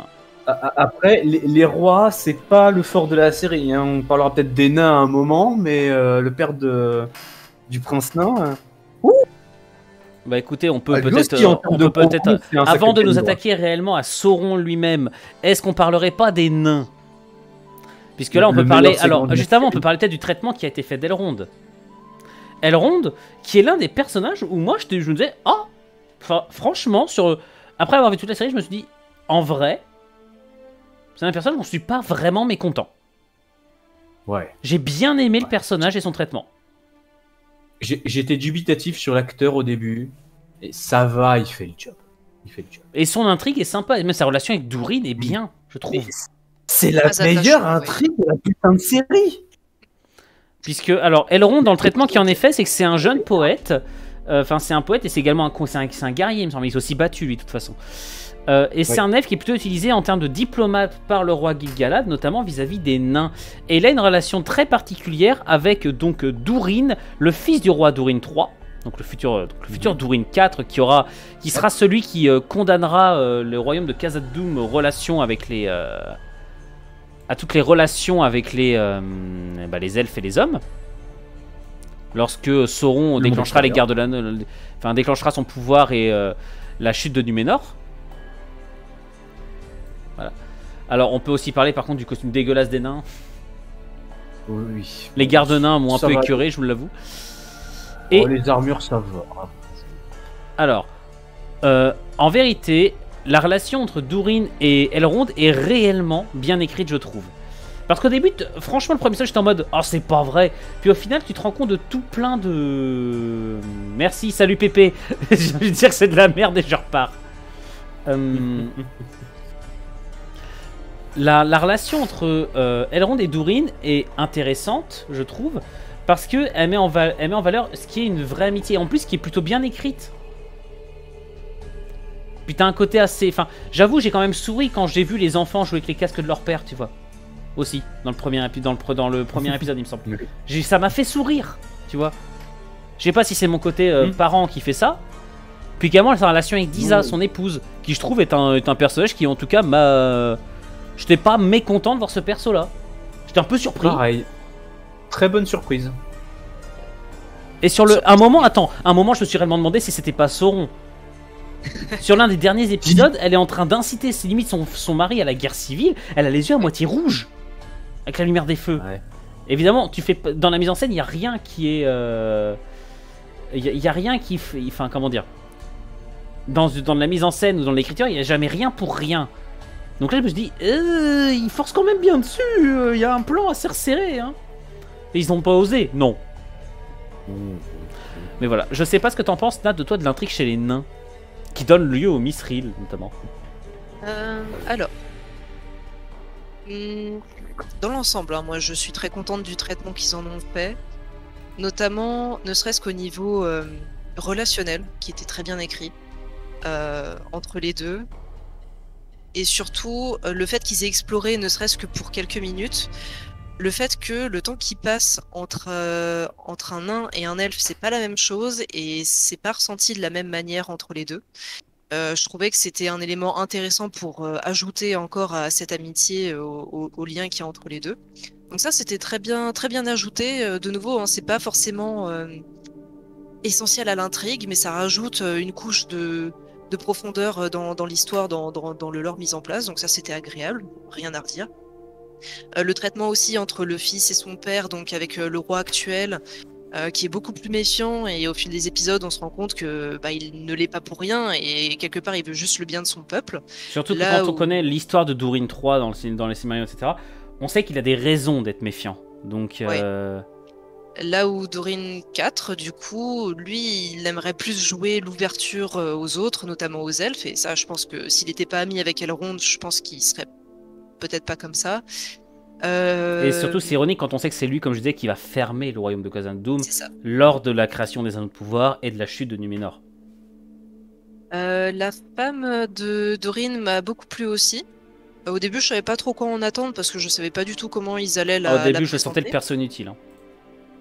Moi, j'étais vraiment neutre, genre je savais vraiment pas à quoi m'attendre. Et finalement, c'était très intéressant, ne serait-ce que son rôle social, on va dire. Donc le fait qu'elle fasse partie de ceux qui trouvent des filons, etc.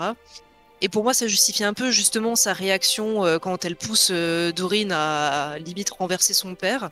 Pour moi, c'était plus ça, c'était cette avidité en fait d'aller trouver des filons. Pour moi, elle est peut-être un peu accro aussi à ça, on va pas se mentir. Par contre, j'avoue que toute l'intrigue autour du Mithril, alors, qui trouve un filon, qui soit attiré par ça, j'ai aucun souci. Un traitement similaire que j'avais beaucoup aimé, c'était l'Arkenstone dans la trilogie du Hobbit, où j'avais beaucoup aimé cet aspect corruption. Le problème que j'ai avec ça, c'est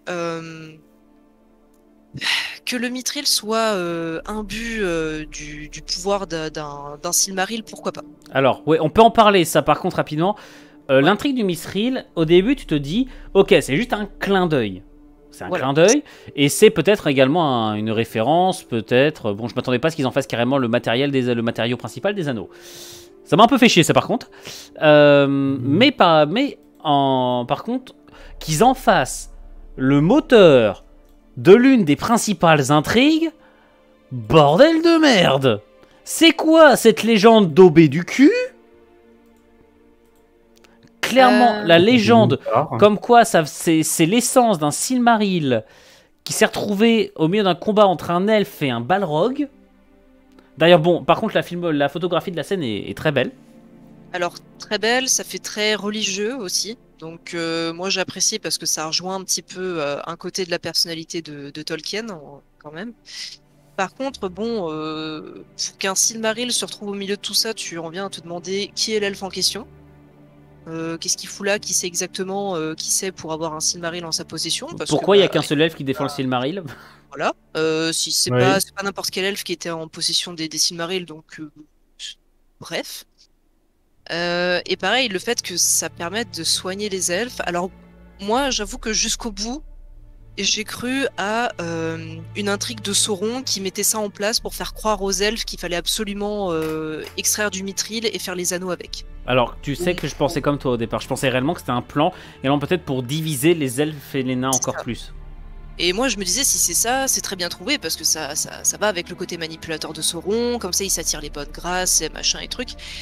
Et quand j'ai vu l'épisode, alors je sais plus si c'est dans le 7e ou le 8e, où la feuille miraculeusement guérit à côté de la pierre de mithril, je me suis dit, bon, Le bah, 7e. en fait, non, c'est pas du tout ça.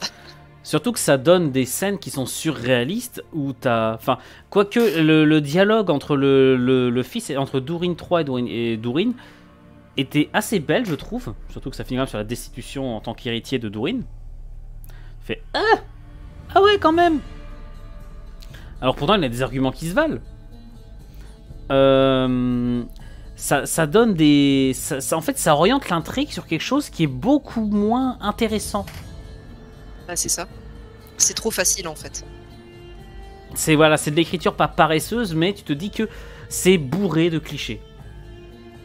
Ouais, j'avais la même réflexion que Stan en fait sur Glorfindel. cette image, mais personnellement, je vois pas la logique d'intégrer ça comme ça. Ouais, mais Glorfindel, c'est pendant la chute du Beleriand, ça. Ouais, oui. Ouais, c'est ça, ouais, c'est pendant la chute du Beleriand qu'il affronte le chef des Balrogs. Il me semble. Gothmog. Ouais, il affronte Gothmog, on est d'accord.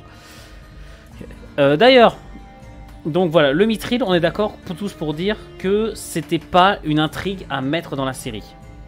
En tout cas, pas comme ça. Surtout que, bon, en faire un élément aussi important des anneaux, non. Littéralement, non. Certes, moi, en fait, c'est un moyen artificiel de relier toutes les intrigues en une seule. J'avoue que j'aurais préféré un élément... Non, mais Enuino, pas toutes les intrigues, il y en a une Alors, qui ouais. vit sa vie. Alors attendons 2 secondes, parce que là, juste avant de... je pense que celle-là, on va en parler en dernier, c'est celle où il y a le plus de débats. Là, je voudrais en profiter pour basculer sur une chose. Dans cette image, là, que je vous montre, il y a quelque chose qui est réapparu plus tard dans la série de façon impromptue, et je pense que on a tous fait gloops. C'est ça. Il y a un putain de scène avec... Alors la scène est belle en soi, avec la feuille qui tombe.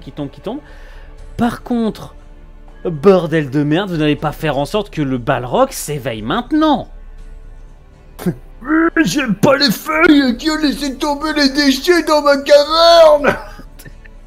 Les déchets versent dans la poubelle verte.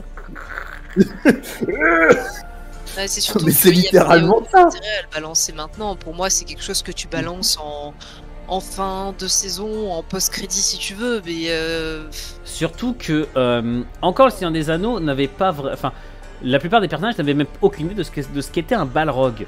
Mais là, dans le 2e âge, on sort d'une guerre où il y en avait des légions entières. Un Balrog, c'est un Maillard. C'est un dieu, c'est un demi-dieu, cette merde. Il y a des débats sur le nombre de Balrog, mais bon. Oui, mais ça, c'est pas la question. C'est que c'est un putain de demi-dieu. C'est une créature tellement puissante qu'une armée humaine ou elfe ne l'arrête pas. Oui. C'est limite, enfin, c'est un Sauron miniature, le truc. Tu peux même dire que c'est l'égal de Sauron, voire son supérieur. Hein, de toute façon. Et il arrive, le mec, enfin déjà, il te démolit les Khazad-dûm, mais en 2 secondes. Ça veut dire que s'ils mettent un combat entre les nains et un Balrog saison 2 et que les nains gagnent, il y a un putain de problème. Parce que Gandalf, qui a quand même des pouvoirs de dieu, il a mis des jours et des jours à le tuer, son putain de Balrog. Si les Encore, nains oui. y arrivent en un combat, il y a un problème. Pour moi, ils le gagneront pas. Ça sera l'intrigue qui mènera à la chute totale de Khazad-dûm. Mais c'est pas censé arriver avant des milliers d'années. Avant Oui, le 3e âge, sans tu arriver dis, à la chute de Barad-dûr. c'est ridicule. Enfin, c'est ridicule. Parce que là, dans ce cas, par contre, là, c'est un vrai problème de cohérence au niveau du lore qu'ils ont essayé de monter. C'est que là, ça veut dire que Khazad-dûm, ça fait des milliers d'années qu'il s'est abandonné.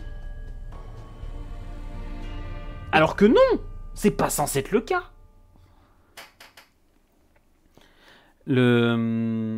C'est pas censé être à ce stade-là, leur Khazad-dûm. Autrement, comment ça se fait que personne, notamment Gymin, soit au courant du fait qu'il y a un Balrog dedans?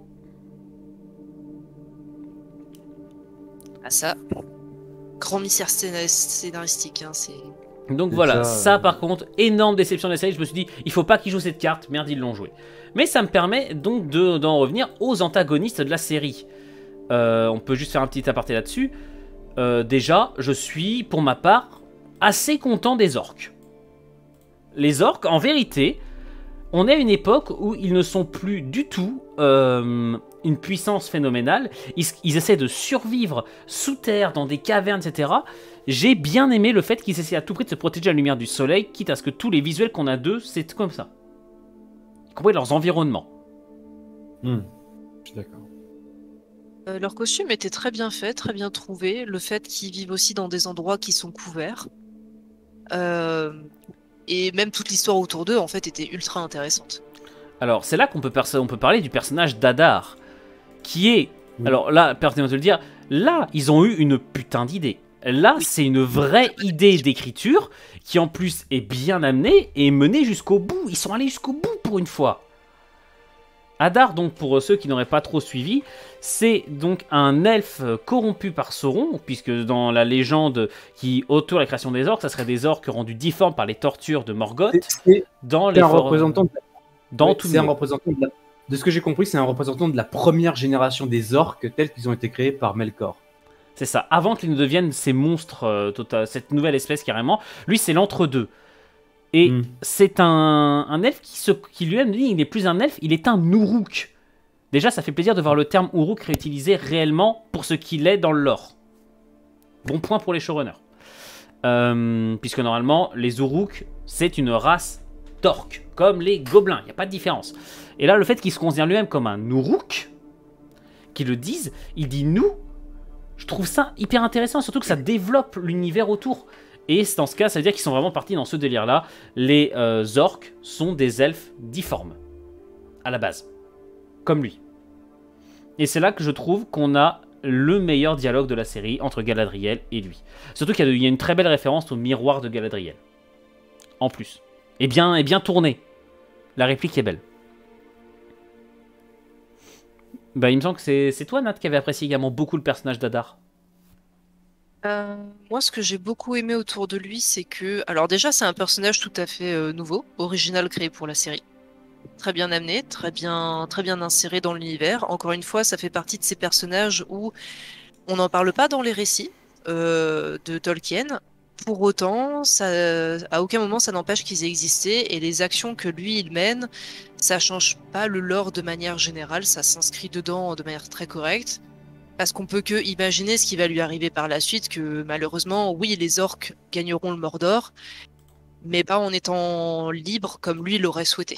Ils seront de toute façon de nouveau au service de Sauron, qui ne les voit que comme des esclaves. Ce que j'ai beaucoup apprécié, effectivement, c'est le dialogue entre lui et Galadriel, où il lui fait voir qu'au final, elle est pas mieux en fait. Elle aussi, elle a ses défauts, elle aussi, elle a cette obscurité en elle, qui lui fait voir, qui lui fait très bien voir, elle s'en rend compte et ça la fait beaucoup chier sur le coup, au point où elle essaye même de l'achever. Ouais, parce que pour moi c'est toujours cet orgueil de « Ah, il m'a dit quelque chose qui était vrai, ça me plaît pas Adar, du tout. » parce qu'Adar, lui, il veut donner un pays. Ouais, il veut donner un pays aux orques. Galadriel veut faire un génocide. C'est ça, il lui a bien fait voir sa xénophobie droit dans les yeux. Après, ce que j'ai bien aimé autour de lui, c'est le traitement de « Ah, est-ce que ça pourrait être lui, Sauron ou pas ?» etc. Alors Et franchement, au fur et à au mesure- début, j'ai eu peur, je me suis dit, quand même, est-ce qu'ils vont quand même pas aller jusque-là? Montrer Sauron sous cette forme-là, Sauron il est beau, Sauron il est manipulateur, il est séduisant, c'est pas un vieil elfe dégueulasse. Mais pour moi, c'est ça qui était intéressant justement, c'est que les gens autour, genre typiquement Arondir qui lui pose plusieurs fois la question est-ce que vous êtes Sauron? Enfin, c'est vous. Et à chaque fois, tu le vois, soit il est indifférent, soit ça commence à l'énerver, à lui taper sur le système, qu'on le compare à quelqu'un que, de ce qu'on comprend, il l'a tué. déteste. Il l'a tué. Il a dit qu'il l'a éventré. Après, moi, c'est ce point-là que j'aurais bien aimé qu'il développe un peu plus. Même Bah, si, en fait, bon, on je peut peut-être faire ça de- avec le lien de la blessure de Halbrand. La blessure quand il va se faire soigner chez les elfes. Oui. On peut Parce avoir un que lien pour avec moi, ça. ouais, mais pour moi, ils se sont pas croisés à ce moment-là. Si, il a essayé de le Si. tuer Ah en oui, si. capturant. Oui, d'accord, mais il était pas encore blessé à ce moment-là. Non. Non. Mais pour moi, ça peut être une conséquence de cette vieille blessure, peut-être. Parce que le Ah Mordor oui, ne se c'est crée ça. pas sur ordre de Sauron. C'est Hadar qui crée le Mordor.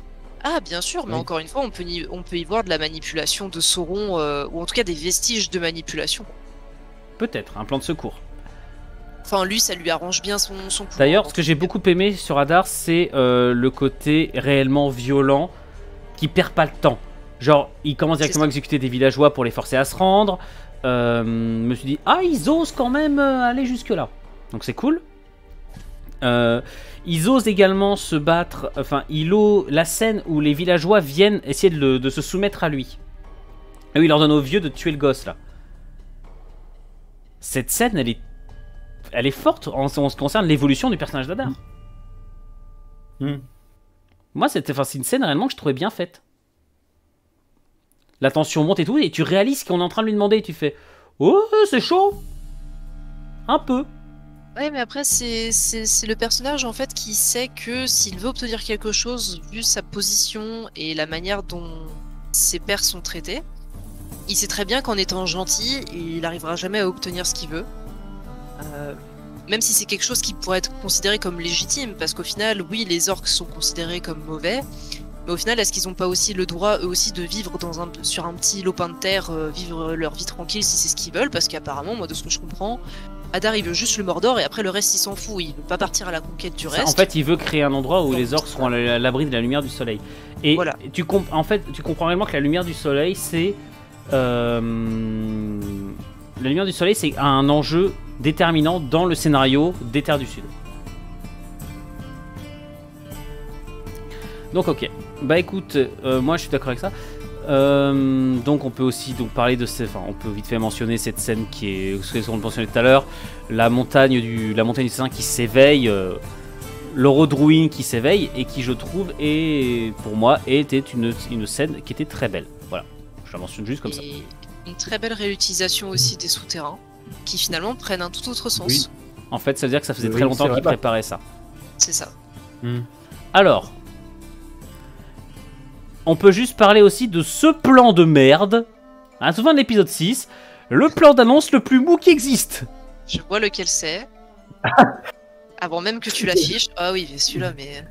J'avais vu, en fait, j'ai vu une vidéo anglo-saxonne où, en fait, tu vois Southland, et tu peux presque entendre le bruit du chiffon en train d'essuyer le tableau pour réécrire ensuite Mordor. Ah, mais ça fait partie la justement de. C'est dans la même catégorie que tout ce qui est les non-dits, etc. Ça, c'est totalement l'inverse. C'est un truc où. Il n'y avait on a pas besoin besoin qu'on de le l'écrive, dire. en fait. Et c'est le propre de tout ce qui est les films hollywoodiens, c'est être sûr que le spectateur il est compris. On lui affiche en gros avec des majuscules. Alors surtout que ça aurait Et coûté pas quoi de le besoin. faire dire à Hadar, surtout que c'est lui qui a le dernier mot de l'épisode. Mais même pas besoin parce que je crois qu'à la fin de cet épisode, il a un sourire, il me semble. Oui, et en fait, c'est un orc qui lui demande comment doit-on l'appeler maintenant, Seigneur Père. Et là, dans ce cas, tu coupes Dis-le. sur un sourire et tu le dis pas. Bah c'est ça, parce que vu la discussion qu'il a eue juste avant avec Galadriel, Et où t'entends le nom c'est Moriandor. en fait. Moriandor, qui est un nom inventé d'ailleurs. Dans ce cas, tu sens qu'il y a les symboles Mordor, t'enlèves juste le Yon et c'est bon. Ouais, et pour moi, c'est comment dire, j'aime pas trop ce principe d'afficher en grand pour être sûr que le spectateur est bien. Non, là c'était surtout que, en fait, clairement, Celle-là, c'était prendre les gens pour non seulement pour des débiles, puis c'est de la paresse d'écriture. Ah oui, non, mais c'est ça, parce Oui. que pour moi, en fait, d'avoir ce genre de scène, même si c'est subconscient ou quoi que ce soit, le spectateur, même sans le savoir, il aura quand même cette satisfaction de ah ouais, je comprends ce qui se dit. Alors que là, c'est juste est-ce que t'es sûr que t'as compris ou pas? Parce que sinon, on te l'affiche en grand. Et comme tu dis, c'est prendre les gens pour des cons, et je trouve que ça enlève un petit peu de la satisfaction Ouais. de quand tu regardes une intrigue se développer, quoi. Alors, est-ce qu'on parle désormais, parce qu'on va pas tarder, je pense, à arrêter, Ouais. est-ce qu'on parle, juste pour terminer, de ce qui, je pense, est la partie de la série qui est à la fois la plus critiquée, enfin, donc, qui est juste la plus critiquée, l'une des parties que soit les gens trouvent particulièrement inutiles, soit très intéressante. Je crois que vous avez chacun votre point de vue là-dessus. Je parle évidemment de nos copains les hobbits. Ah, Oui. Mm. Et à la vérité, moi, alors si je me joue avant de commencer, je ne suis pas contre cette intrigue. En vérité, je dirais pas que je l'ai follement apprécié, mais ça me faisait des petits moments où je retombais. Surtout que ça m'aurait un peu fait chier qu'il n'y ait pas de Hobbit dans cette version-là du Seigneur des Anneaux. Allez, vas-y, et Gavlov, je sens que tu as des choses à dire. Alors, déjà, on va revenir sur un principe de base. De toutes les intrigues mises en place dans la série, c'est la seule qui a sa vie propre, qui n'interagit absolument avec aucune des autres, à part peut-être juste une scène où il y a l'espèce de jardin des hobbits qui a été calciné parce qu'il y a des morceaux de la montagne du destin qui sont tombés Non, mais dessus. dans ce cas, comment ça se fait qu'ils ne voient pas la montagne du destin de là où ils sont? C'est tellement... Non mais bon, on va passer outre. C'est le seul lien qui existe entre le reste de la série et le segment des hobbits. Donc, on pas des protagonistes. Un protagoniste, je rappelle l'étymologie du mot, c'est quelqu'un qui fait avancer l'action. Juste comme ça. Oui. Le problème majeur de ce segment des hobbits, c'est que les hobbits, bon, voilà, on va partir du lore, pas du lore, mais les hobbits à cette époque, ce sont des semi-nomades qui vivent à peu près dans les régions du Vale. Donc ils n'ont pas la tête de clochard gitans qu'on leur a donné. Ce sont quand même des gens qui vivent dans qui ont qui ont une culture, qui ont quand même des pratiques de société, qui ne sont pas purement nomades comme ils sont montrés là. Deuxièmement, en fait, je vois pas pourquoi est-ce qu'on les a intégrés. Oui, et Nuno, tu l'as dit, ça t'aurait fait chier qu'il n'y aurait pas d'hobbit. Mais est-ce que ça aurait vraiment changé quelque chose à la série? Est-ce que pour moi, le fait qu'ils soient totalement à l'écart, ça me choque pas en soi. Parce que c'est vraiment le côté du quotidien qui suit un peu qui subit un peu ce qui se passe dans le reste du monde. Je sais pas comment expliquer ça, mais pour moi, ça ne... Dans le sens où, comme je disais, ça me faisait des pauses bienvenues, et surtout, on se disait, mais comment est-ce que ça va les impacter, eux qui n'ont pas de... Enfin, eux qui sont dans la plus complète innocence, en fait. Je sais pas si je suis très clair dans ce que je dis, mais... Oui, mais... Encore une fois, ça fait vraiment... segment à part qui vit en dehors de l'histoire, et tu comprends pas pourquoi c'est là. En quoi ça sert l'intrigue principale de la série? Bah alors ça je vais te répondre, ça sert à mettre le doute sur qui est Sauron.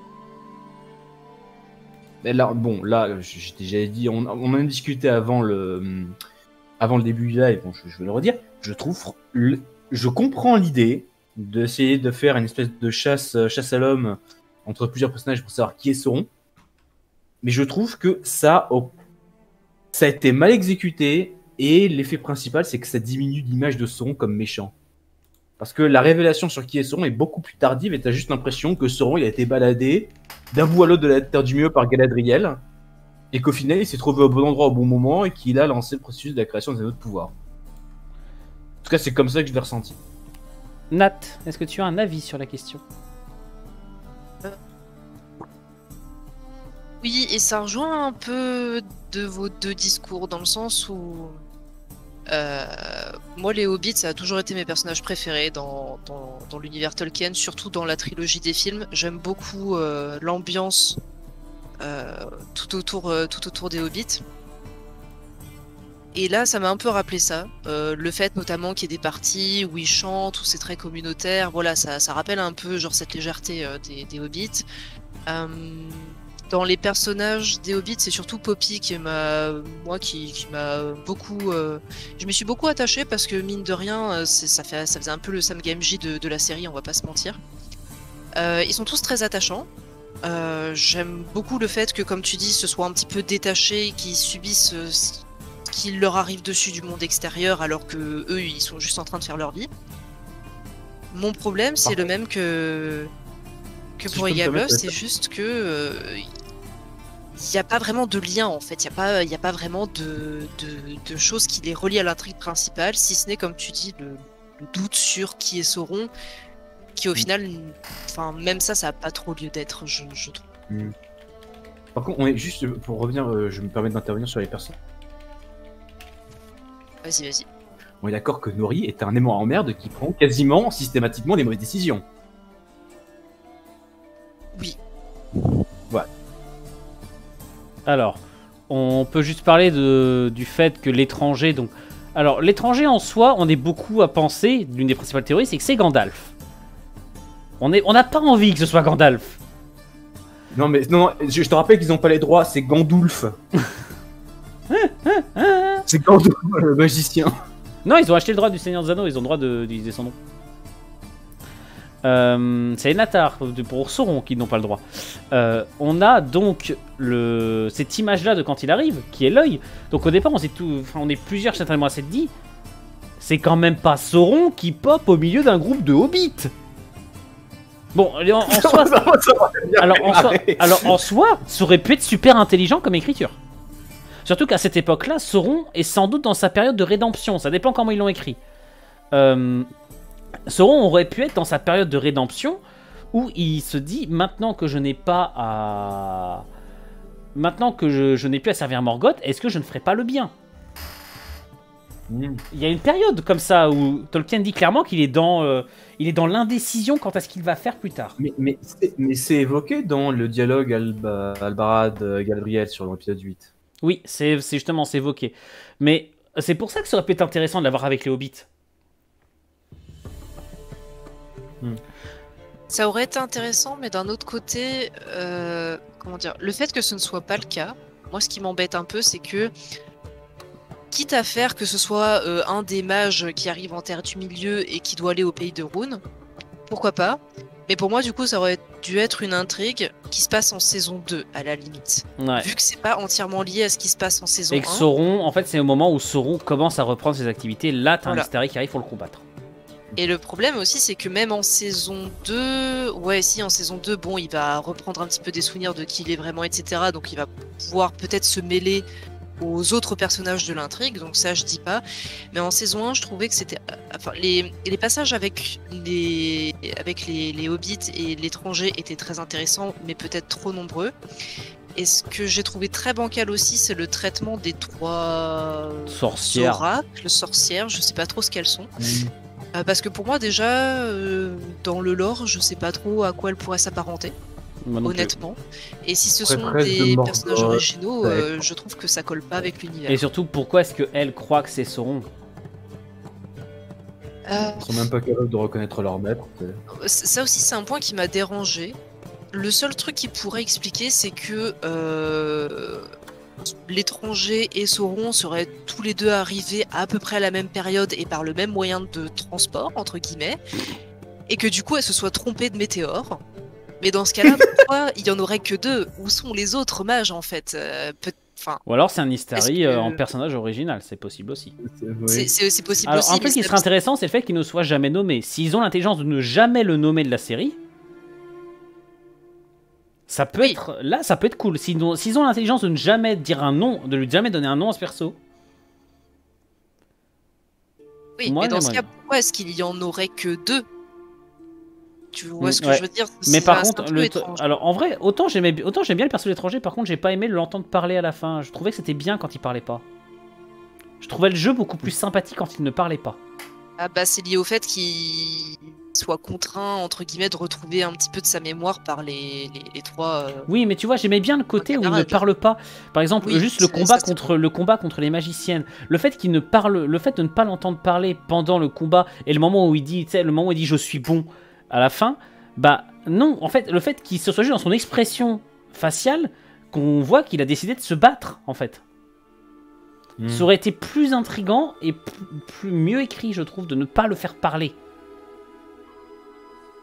Parce que visiblement, dès qu'il parle, il cause des catastrophes. Effectivement, je vois ça dans le chat, mais un élément que je ne comprends pas, c'est pourquoi il aurait perdu sa mémoire. Oui, ouais, ça fait l'impression qu'il y a quelque chose qui a merdé dans le processus.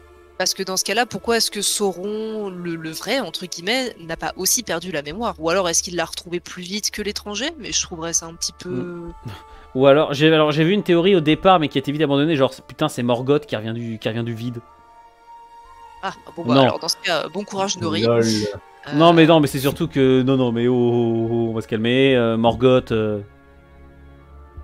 Il est dans le vide jusqu'à l'éternité là.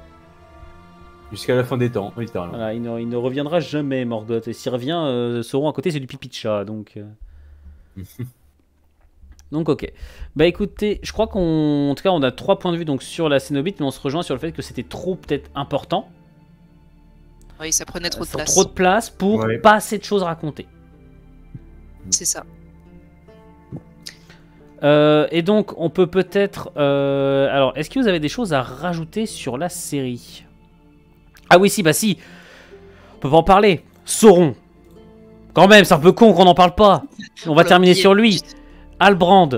Qu'est-ce que vous pensez du fait d'en avoir fait Sauron ? Parce qu'en vrai, moi, j'ai trouvé l'idée intelligente. Moi, j'étais content. Je me disais, ah, ça change un peu. Et surtout que c'était pas... ils ont quand même fait intelligemment. Ça n'a pas été envoyé dès le départ. Il y a eu le doute quand même pendant 3-4 épisodes. Il y a quand même eu un peu de doute. C'est à partir du 6ème qu'on est quasiment certain que c'est Sauron.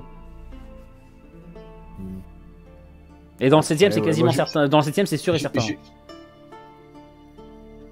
Vas-y, gars. J'ai déjà dit indirectement ce que je pensais, c'est que bah Albarad, là, pour moi, il est baladé d'un bout de l'autre de terre du milieu par Galadriel, et qu'au final, peut-être que j'ai pas suivi certaines lignes de dialogue, mais pour moi, il arrive juste en Lindon au bon endroit au bon moment. Pour pouvoir aider à la création. T'as pas l'impression qu'en fait la série le montre comme un acteur de son propre destin, quoi. C'est ça, il y a pas ce côté pas. Qu'est-ce que t'en penses en disant les bons mots au bon moment. Ouais. T'en penses quoi, Nat? Je trouve que le personnage original entre guillemets de Halbrand, très bien trouvé hein, pour dire l'avatar actuel, on va dire de Sauron. Que j'aurais aimé un peu plus voir et bon ça rejoint l'idée générale comme quoi le dernier épisode était précipité, c'est que pour moi on l'a pas assez vu dans ce rôle de manipulateur. Dans l'épisode 8 quand ça s'est vu c'était très bien fait. Moi je trouve que la scène de la révélation, même si on se doutait que c'était lui, elle était très bien faite, très bien jouée, notamment le fait que au fur et à mesure que Galadriel se rend compte que c'est lui, on le voit se redresser dans sa posture, la regarder droit dans les yeux, parler avec ses pupilles qui changent, ses pupilles qui changent. Voilà, ça c'était très bien fait quand il lui hurle de le regarder avec la voix de son frère. C'est pareil, tu sentais un petit peu la pression qu'il exerçait sur elle.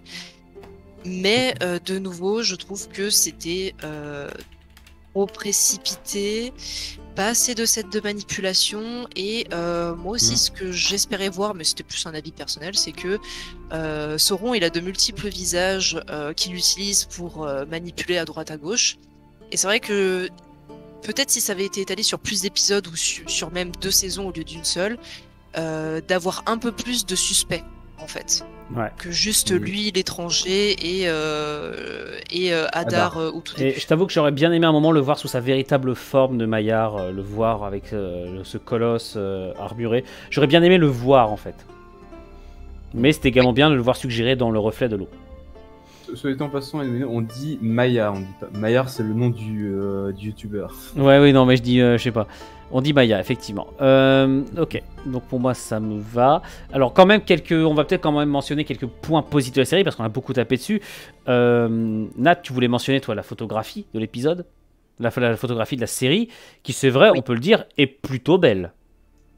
Photographie très belle, comme j'ai dit, tous les clins d'œil visuels, tout ce qui est le lore, tout ce qui est un petit peu le fan service qui, moi je trouve, n'était pas non plus trop exagéré, que ce soit sur certaines reprises des citations ou des choses comme ça, c'était très bien fait. Les acteurs qui sont pas connus mais qui jouent très bien leur rôle, pour la plupart. Des personnages qui sont nouveaux, qu'ils ont dû créer mais qui s'inscrivent très bien. De nouveau pour parler de lui, mais Hadar était très très bien trouvé. Franchement, même s'il n'existe pas dans le lore originel, il était très très bien trouvé. Voilà, c'était vraiment pour une série, on va dire, de fantasy de manière générale, je trouve qu'elle se débrouille bien. Mais on attendait peut-être un peu plus du Seigneur des Anneaux. Pour une série Seigneur des Anneaux, on en attendait peut-être un peu plus.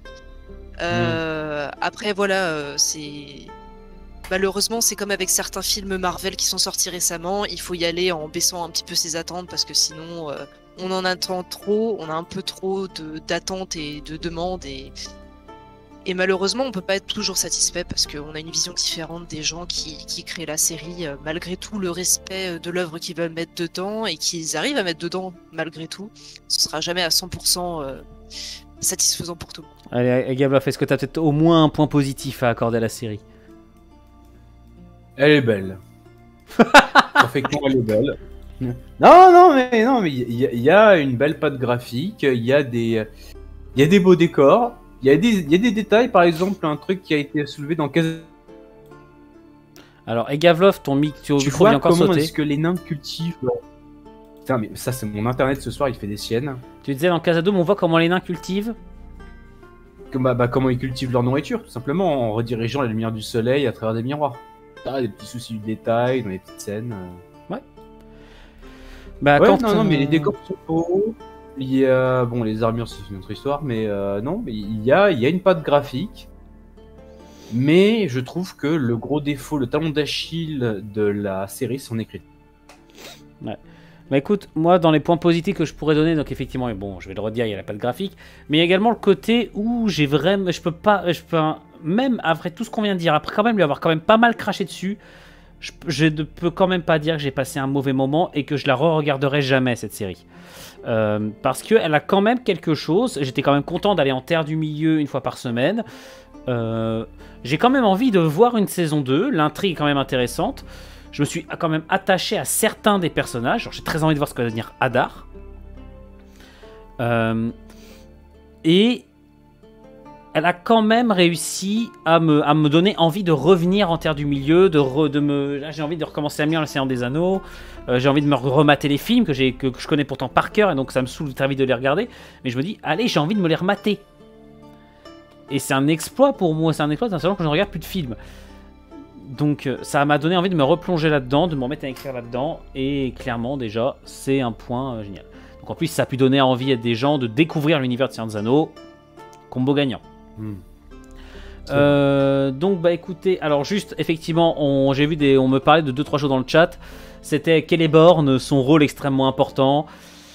Ça s'est senti, on peut juste parler de ça, mais ça s'est senti qu'il y a eu la petite justification en mode Galadriel le croit mort. On se doute qu'il va revenir en saison 2.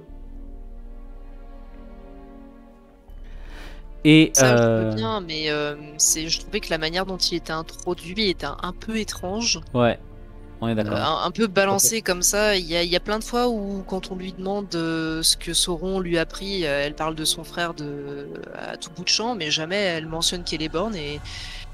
Et tout d'un coup, en parlant avec Théo de qui elle a perdu, elle fait « Ah oui, au fait, il y a aussi mon mari, je l'ai plus revu depuis. » J'étais T'as l'impression que la série se justifie, comme pour dire aux fans, oui, on sait qu'il y a un personnage qui manque, mais bon... Et ensuite, alors il y a aussi la question évidemment des terres immortelles qui normalement ne sont pas censées être inaccessibles à cette époque-là.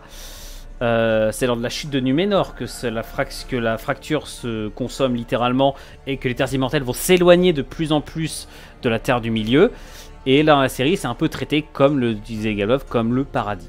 Et comme une récompense, alors que normalement, c'est censé être libre d'accès, Valinor. Bah oui, c'est un continent qui est là, qui est présent. Il y a, genre, tu peux le voir au loin s'il y a beau temps à Numénor.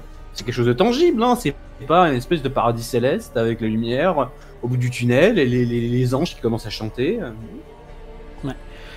Bon, bah écoutez, je vous propose de dire le mot de la fin. Donc vous doutez bien que on n'est pas forcément fan de la série, mais par contre, on en aura quand même dit pas mal sur ce que vous pouvez en attendre. Si vous êtes fan si vous êtes vraiment fan hardcore Seigneur des Anneaux, je pense qu'on peut vous dire ne la regardez pas.